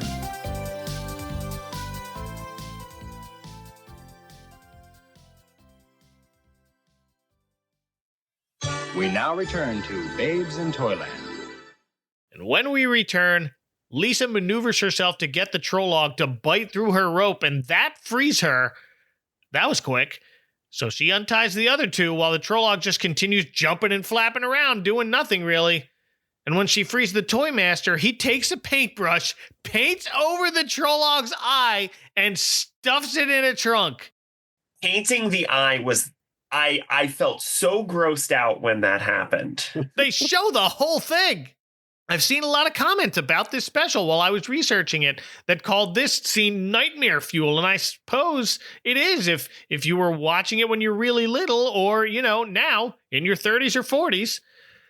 This loud, screeching, one-eyed bird demon could stay with you for the rest of your life, but I always found this part where he painted over his eye pretty funny, I guess. I don't know. Anyway, the Toy Master now tells Lisa and Georgie that it's up to them to get the Flask of Evil back, because he's old and they're young, and the challenge of protecting good from evil always eventually falls on the young. Well, ain't that the truth? Y'all hear that, kids? Well, Georgie promises to get the flask back, which surprises Lisa, who tells him, "I thought you were a scaredy cat," and Georgie tells her, well, he is scared, but he's more scared of Barnaby using the Flask of Evil. And I've told my kids a lot that being scared is a necessary component of being brave, so I'm glad to see that here. We now cut to Barnaby passing by the big shoe when old Mother Hubbard notices him and calls out to him to thank him for his lovely flowers, and Barnaby just looks at her and goes, "What? Flowers? I didn't send you any flowers.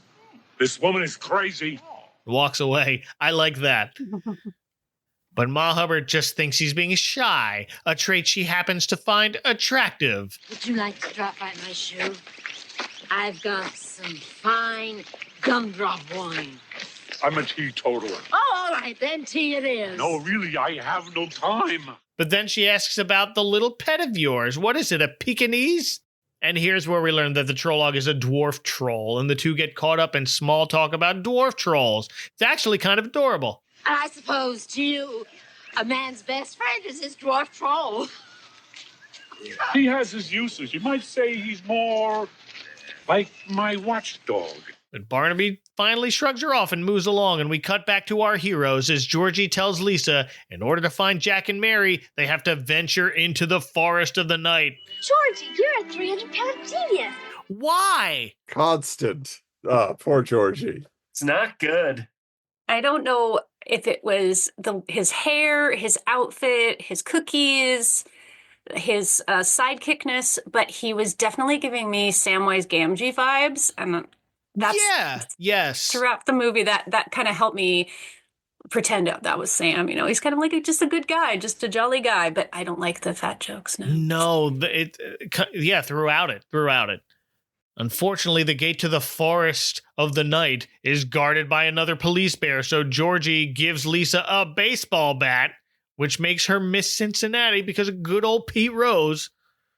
And here's the moment when Georgie decides he's going into the forest alone. Lisa's done enough for him and for Toyland, and he won't let her risk her life. But Lisa insists, hey, they're my friends too, and I'm not a child. And here's where Drew Barrymore lip syncs a sad song about living in two worlds. I live in two worlds, one made of dreams. Which one seems more real? Not in the 90-minute version. Yep, not on my VHS. Oh, lucky you. It ain't good, folks. Growing up isn't easy. Well, she tells Georgie, I'm going with you, no arguments, which he accepts. So they tell the concerned-looking police bear, we're good. And they open the gate and head into the forest of the night. But first, we cut back to Barnaby's dungeon as he realizes something has happened to Trolog. It's not like him to stay out this late. But instead of checking on him at the Toy Master's workshop where he left him, he just kind of quietly wishes for him to come home. And then we find Lisa and Georgie in the forest where they too fall into a hole that's, surprise, into the same cell as Jack and Mary. He's got a whole network of these trapdoors.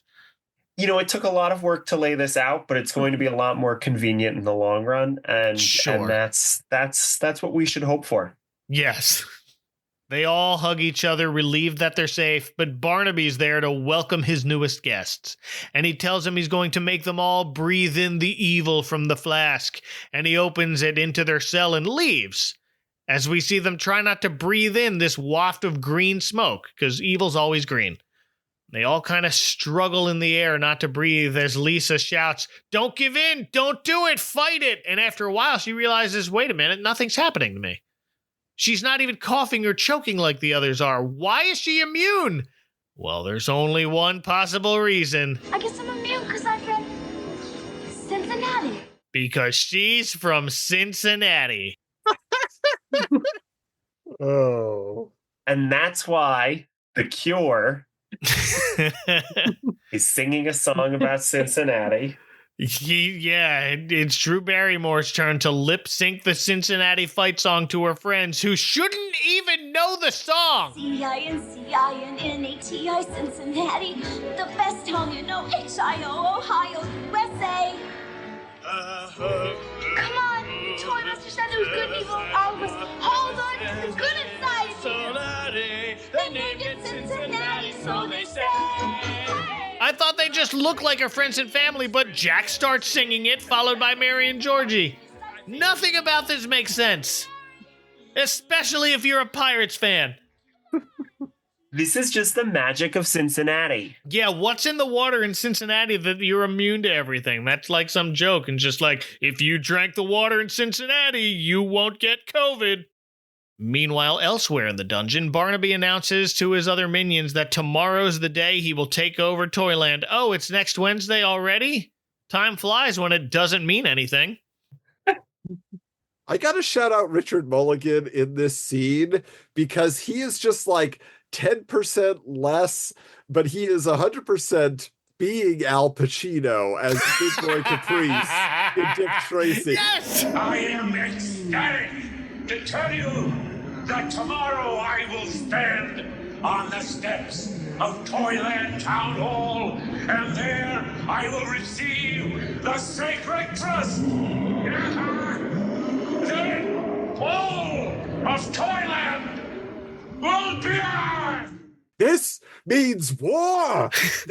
What is this? You're Sinsawatsky. Like it's amazing. I can just imagine Al Pacino studying the Babes in Toyland tapes. Richard, it was amazing. You inspire me. So he goes to check back in on our heroes, and Lisa sees him coming, so he tells the others, quick, act like monsters, and we see these four basically walking around like zombies, just going, It's very silly, but it fools Barnaby, and he unlocks their cell. First thing he does is grab Mary, and it looks like he kisses her on the neck, but she keeps the act going, which is impressive, for about 5 seconds when Lisa says, okay, let's move, and they run for it, but not before Jack punches Barnaby in the face. Nice left.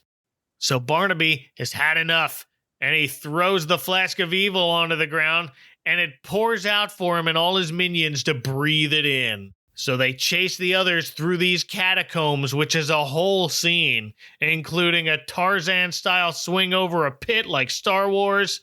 First, Jack takes Mary across, followed by Lisa, and then he throws the vine back to Georgie, who hesitates for a minute, but makes it across as well. I was just appreciating how Georgie, after he let go, just lets go of the vine. Like, here, guys, anyone else want to come across? Yeah. Well, it would seem to be for like the trolls that are following them. Can somebody, I would love to get everybody's description of what these trolls are, because I can't make heads or tails of these creatures. I'm just seeing sticks and leaves and like, I don't know what they are. Like, how would you describe them? Gritty reboot of Sigmund and the Sea Monsters. Oh, perfect. You better run, you better hide. We gotta keep you out of sight. Be careful, Sigmund. I always think of the Saturday morning cartoon's greatest hits version of Sigmund and the Sea Monsters. Wow, yeah. Is that the punk cover? Yeah, it's kind of like trippy 90s hippie rock. Yeah. Yeah. No, they have no faces. They're just like these featureless gobs of black that just kind of march through, and it's a lot more apparent when they're out and about in Toyland, but this whole time they've just been locked down here in these dark catacombs. Yeah, it's just like you say, like they're almost formless, but they're moving about. It is so odd. Right. They have visible arms and legs, but their faces are just a crumpled up piece of paper that they spray painted black. Yeah. Well, not to make another Lord of the Rings reference, but I had in my notes Please do. March of the Ents, because their whole vibe, especially when they go up in the town, it just reminds me they're just about to take Orthonk or something like. Taking the longest time. But they all climb back into the cookie factory and barricade the trapdoor before any of the monsters can follow them up. They all start driving to the Toymaster's workshop while Barnaby, Zack, and Mac run out of the bowling ball, get into their own little cute go-karts, and now it's a game of bumper cars around the streets of Toyland. This scene's awesome. I got a bumper car fight. Come on. It didn't even read as it was like the worst car chase in the world. Adam, I disagree with you completely on this. It's Mario Kart battle mode without the balloons. Yeah, this is what perked me up. I was like, oh, this is I finally see a use for the cars. No, but you're right. It wasn't a chase scene. It was bumper cars. Yeah, just going in circles. They're just like flipping around, going up next to each other, threatening each other, you know. Which ends in Barnaby, Zack, and Mac all crashing into each other in front of the town hall. He smacks him around Three Stooges style for a bit before we hear the rest of his monsters trying to get out of the cookie factory door. So Zack and Mac open it, and out they walk as Barnaby declares Toyland is theirs. Yes, come. Hurt the nice people. Yes.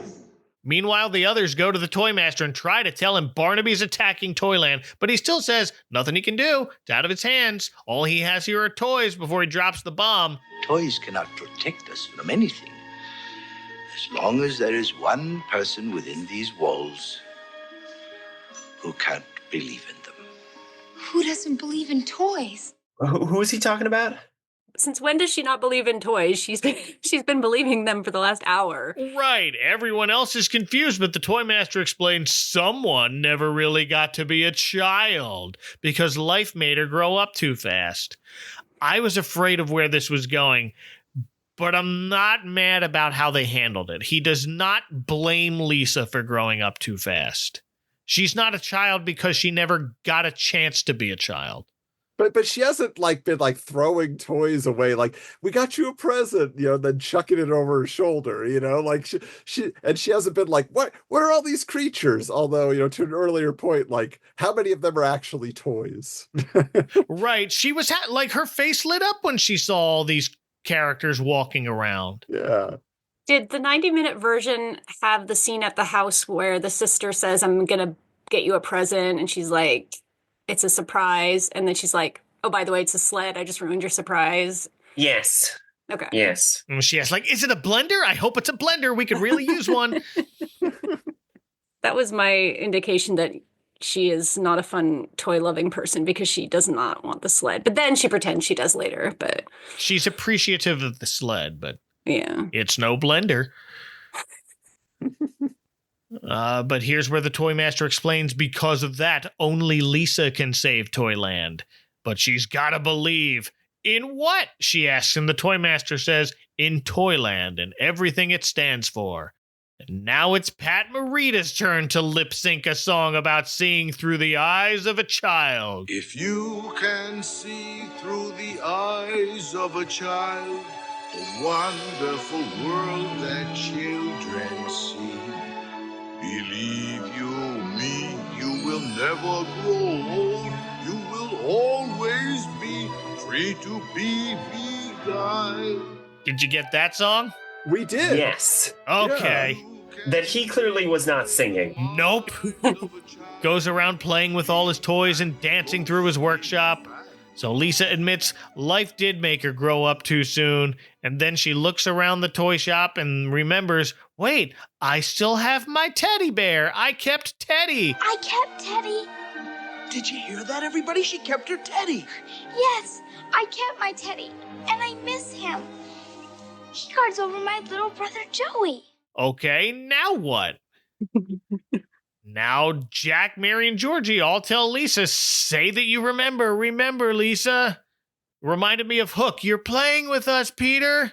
I was going to say, this has to be a trope. I've seen this before where it's like, oh yeah, you believe in your one toy from your childhood. Then, which was also a teddy bear now that I'm thinking of it. That's true. It seems like the thing that really makes whatever magic need to work is for Lisa to admit that she is still a child. And she looks around the workshop and remembers the big cabinet of toy soldiers. So she opens it and tells them, I believe in you, toy soldiers. Don't you see? I believe in you. And after a very short beat, the toy soldiers march out of the cabinets and out of the workshop to a very long rendition of the Wooden Soldiers music y'all know if you're listening to this. Its actual name is March of the Toys. We cut back outside to the Toyland residents running away from all of Barney's creatures. There's a funny part where one of the police bears is taking a nap and the other one has to wake him up like, hey, something's happening. They try to build a barricade out of giant building blocks and puzzle pieces, but Zach and Mac make pretty short work of those, and it's chaos for a bit.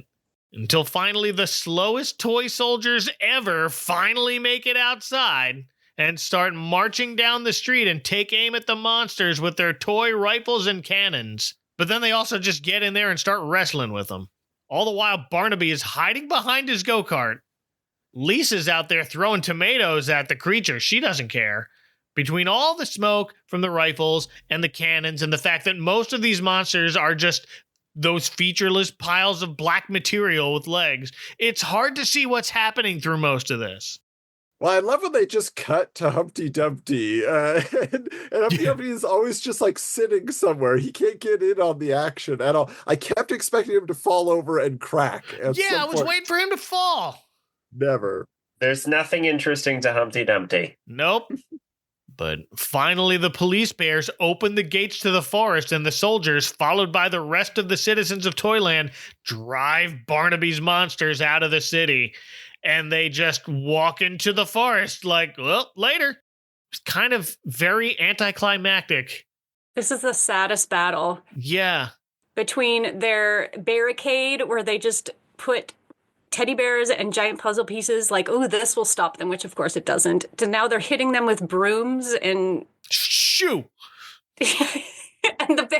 In the scheme of barricades in musicals, I don't hear the people sing.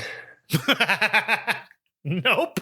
Well, you know what's strange, too, is that Barnaby at one point, I don't understand, as they're marching out, he's hiding behind one of the cars with his minions, and he goes, Barnaby loves you. Go. And I'm like, what is this? Yeah, he's reassuring Zach and Mac, like, you'll be fine. I'll stay here and not get killed. Go die for me. But yeah. Back in town, Georgie corners Zach and Mac, picks them both up by their necks. They both take a swing and end up punching each other before Georgie butts their heads together and throws them out of the gate, too. That's a pretty good jump over that porch banister thing. Like, when he launches them, they just get some air, and they're jumping themselves. Like, they're not on wires. Yeah, well, they're circus performers, so... Yeah. That was an effect that impressed me. Yeah. So now that I know that that's how they did it, I was like, huh. No, that was legit.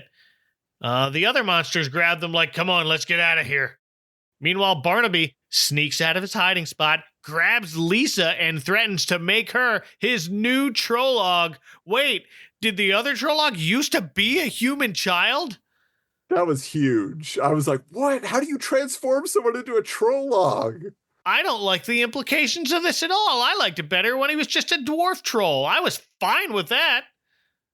Anyway, Jack jumps Barnaby from behind, and those two wrestle in the street for what seems like way too long. More of a dance. It danced for a little bit until Jack gives him a series of big old punches to the face right outside the gates of where the monsters are now just kind of hanging out watching. They're done with this. Until Lisa comes forward and talks to the monsters now. It was Barnaby who made you monsters evil. He's the one to blame for this horrible mess. No one else.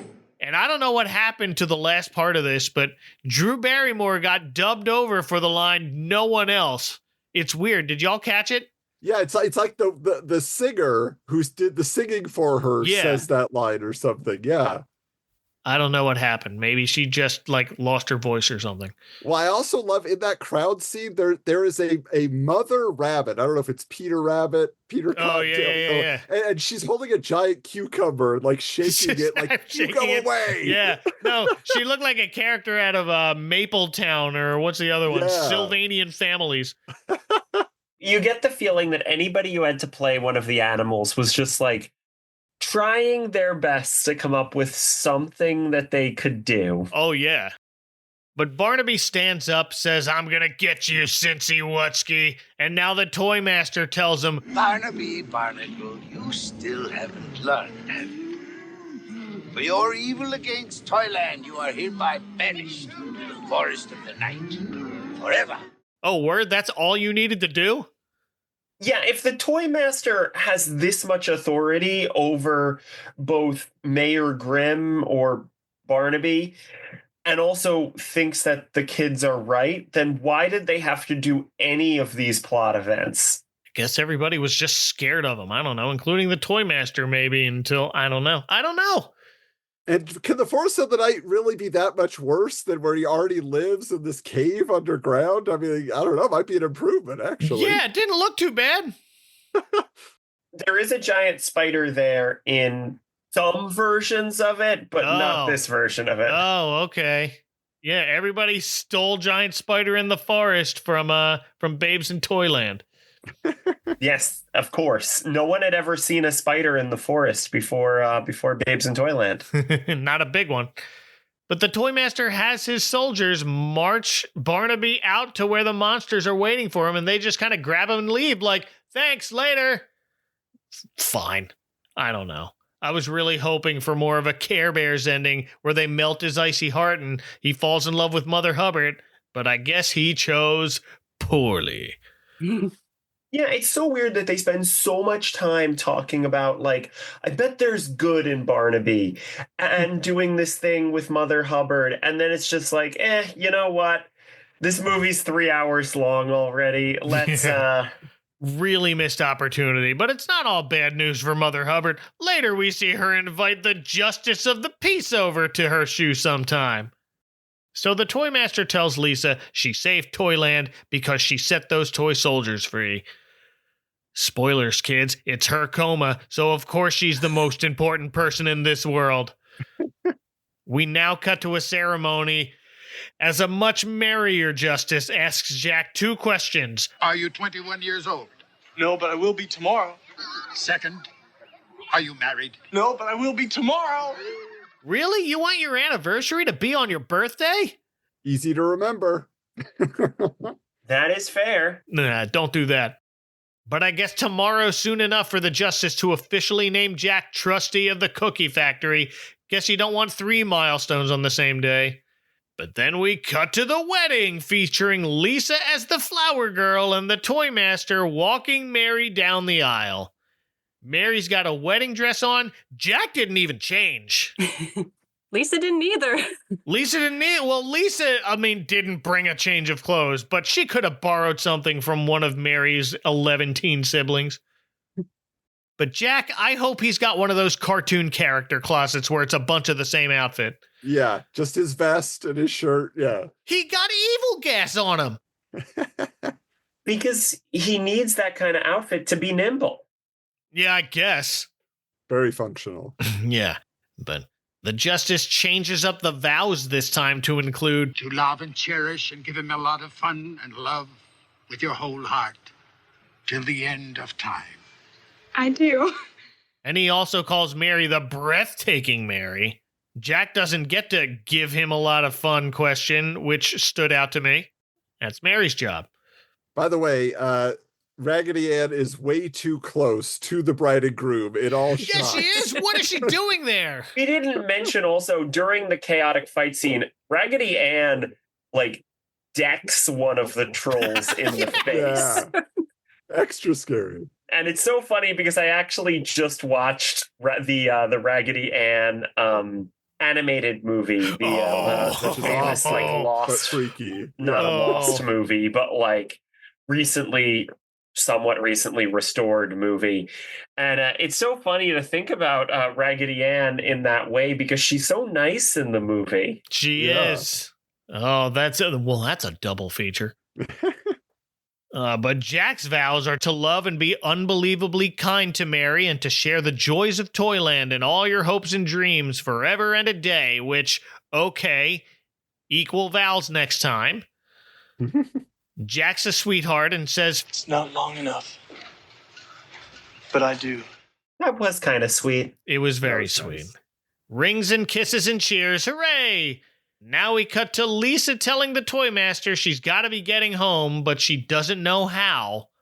The toy master doesn't really answer this. He just says a bunch of stuff about how growing up isn't so bad, and you don't have to be in such a hurry to do it, and you must remember to keep the child in you alive.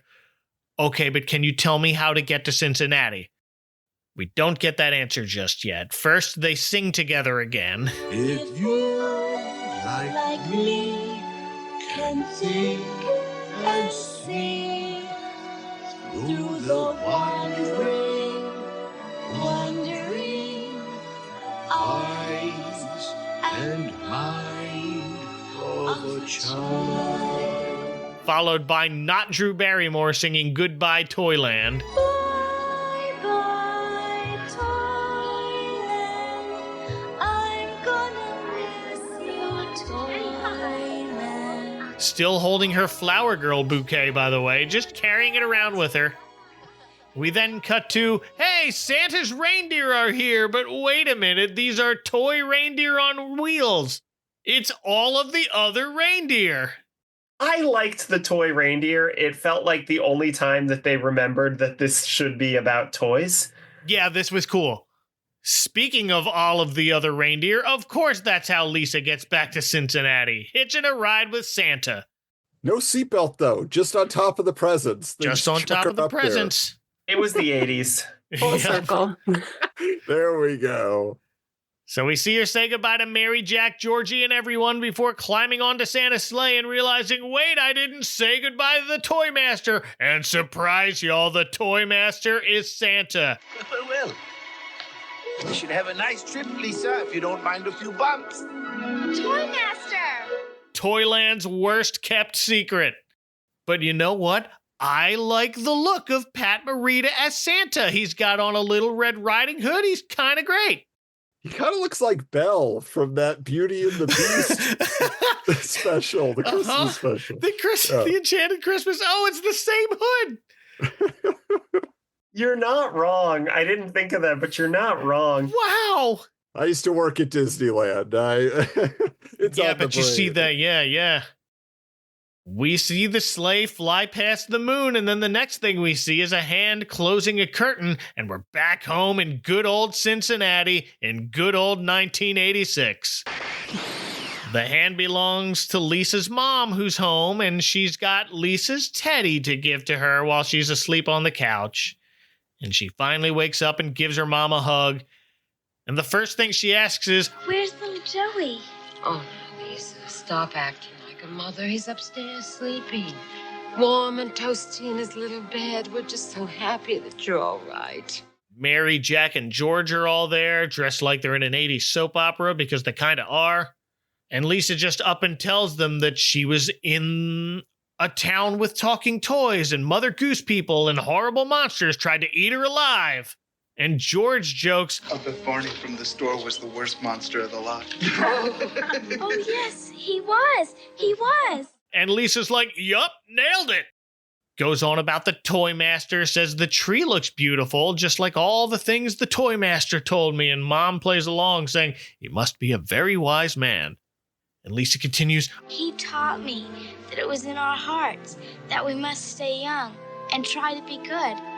And above all, we must believe. And then we'll always have a Merry Christmas and everything, won't we? Always and always and always. That's close enough to what he said. But the last thing we see is Lisa look over her mom's shoulder under the tree at a small toy soldier who gives her a little salute. And that's it. We made it. What a roller coaster. We survived. I do have to say, I know it was already too long, but how did we not get a resolution where Barney, the toy store owner, got some sort of comeuppance in the real world? That's what we needed. Because it was already 3 hours long. The store burned down even in the blizzard. I don't know. He got hit by a bunch of those bouncy balls. Yeah, that's all he got. Okay. Yeah, just rained dodgeballs on him. Oh, I'm out 17 times. Any final thoughts on this production of Babes in Toyland? I think it's a one-time watch. I was going to say, I am never watching it again. I mean, I might someday. I kind of want to show it to my 4-year-old niece because I'm wondering. I think that's the target audience for this. Yeah. I think I would have liked it when I was little. When I was, 5 or 6, I really liked the Disney version of Babes in Toyland. And then as an adult, I was like, I hate this. And that's one of the few movies that I revisited as an adult and didn't have any love for at all. So I don't know if it's just the story. It's just geared toward younger people. So maybe I will show her part of it and see how long she lasts. Yeah, again, I remember my sister really liking this when she was really little, around 4. So that's definitely the target audience. And that must be why this has been burned in my brain for so long. It just feels like you could show her other things that aren't the 1986 Babes in Toyland. Do you know how many movies there are? Just as an experiment. I mean, I'm a good aunt, really. Yeah. But no, this one's just been seared into my memory forever because of how cuckoo bananas it is. It's one of the most 1980s things I've covered on this podcast. And it's a perfect example of what fellow Christmas enthusiast and podcaster Alonzo Duralde has a phrase, was it great or were you 8? And this is the perfect example of, well, I wasn't 8, I was 6 when it came out and a little older when I saw it for the first time. But yeah, it's one of those movies. Can we get back to the theory? Someone proposed at the beginning that this is a prequel to The Matrix. Yeah. Can you expand on that? Well, I think what we missed out on is if you took all the actors, I mean, you could have had Jack with Mr. Miyagi, so you have Neo and Mr. Miyagi, and he's training him somehow, So he already learned the Kung Fu program. Now he can, learn the Miyagi-Do style of martial arts, Now you can inherit the cookie factory. But thank you all for sharing this with me. This has been a blast of some sort. Talking to you is so much more fun than watching this alone. So thank you very, very much. Well, if people want to fill your heart with cheer by singing a song about your hometown, where can they find you on the internet? Adam. Well, you can find me at Hoju Coolander on all the socials, but also be sure to check out my podcasts through Geekster, formerly the Retro Network. You can go to geekstermedia.com where you will find Wizards, the podcast guide to comics, where we revisit the 90s comic book boom through the pages of Wizard magazine. Although now we're in the year 2000, we have a whole new decade of comics history that we will be covering.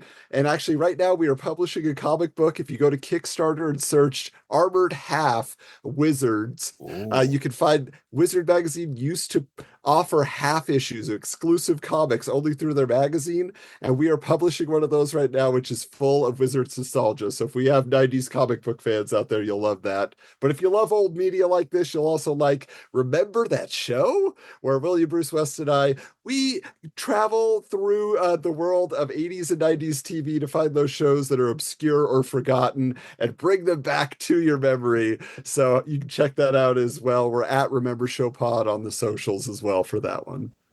Molly. Pretty much everything can be found through mollypatton.com, and all the links to my Instagram and everything are through that. And Becca. Well, the best place to find me is on toughpigs.com, where I write and podcast about the Muppets. And I also, best place to find me is the Tough Pigs Discord server, where we're always talking Muppets and things like that. But you can also find me on Blue Sky and Instagram at Tall Girl Petunia. And that's pretty much it. Yes, please check out all of those things. You can find all those links in the show notes of this episode. You can find wherever I wish to be found, which is pretty much Blue Sky at this point, by going to adventcalendar.house, and you can take it from there. And that'll about do it for another Christmas Eve in the Advent Calendar House. Thanks for joining me. Until next time, for Becca, Molly, and Adam, from the heel of my deluxe 2-story shoe, this is Mike Westfall saying, buckle your seatbelt or you'll end up in a place like this, for goodness sake. Only one more sleep till Christmas, y'all. Good night.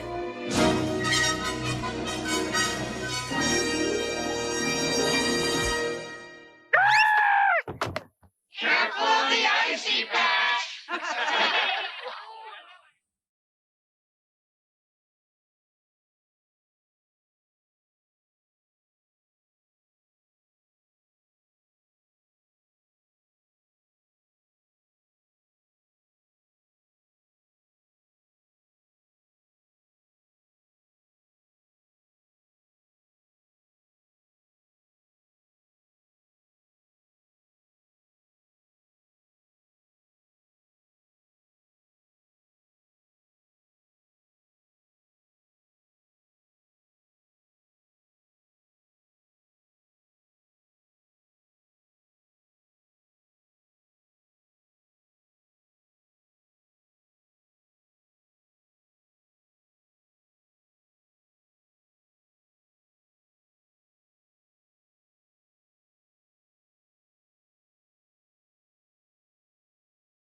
Hey.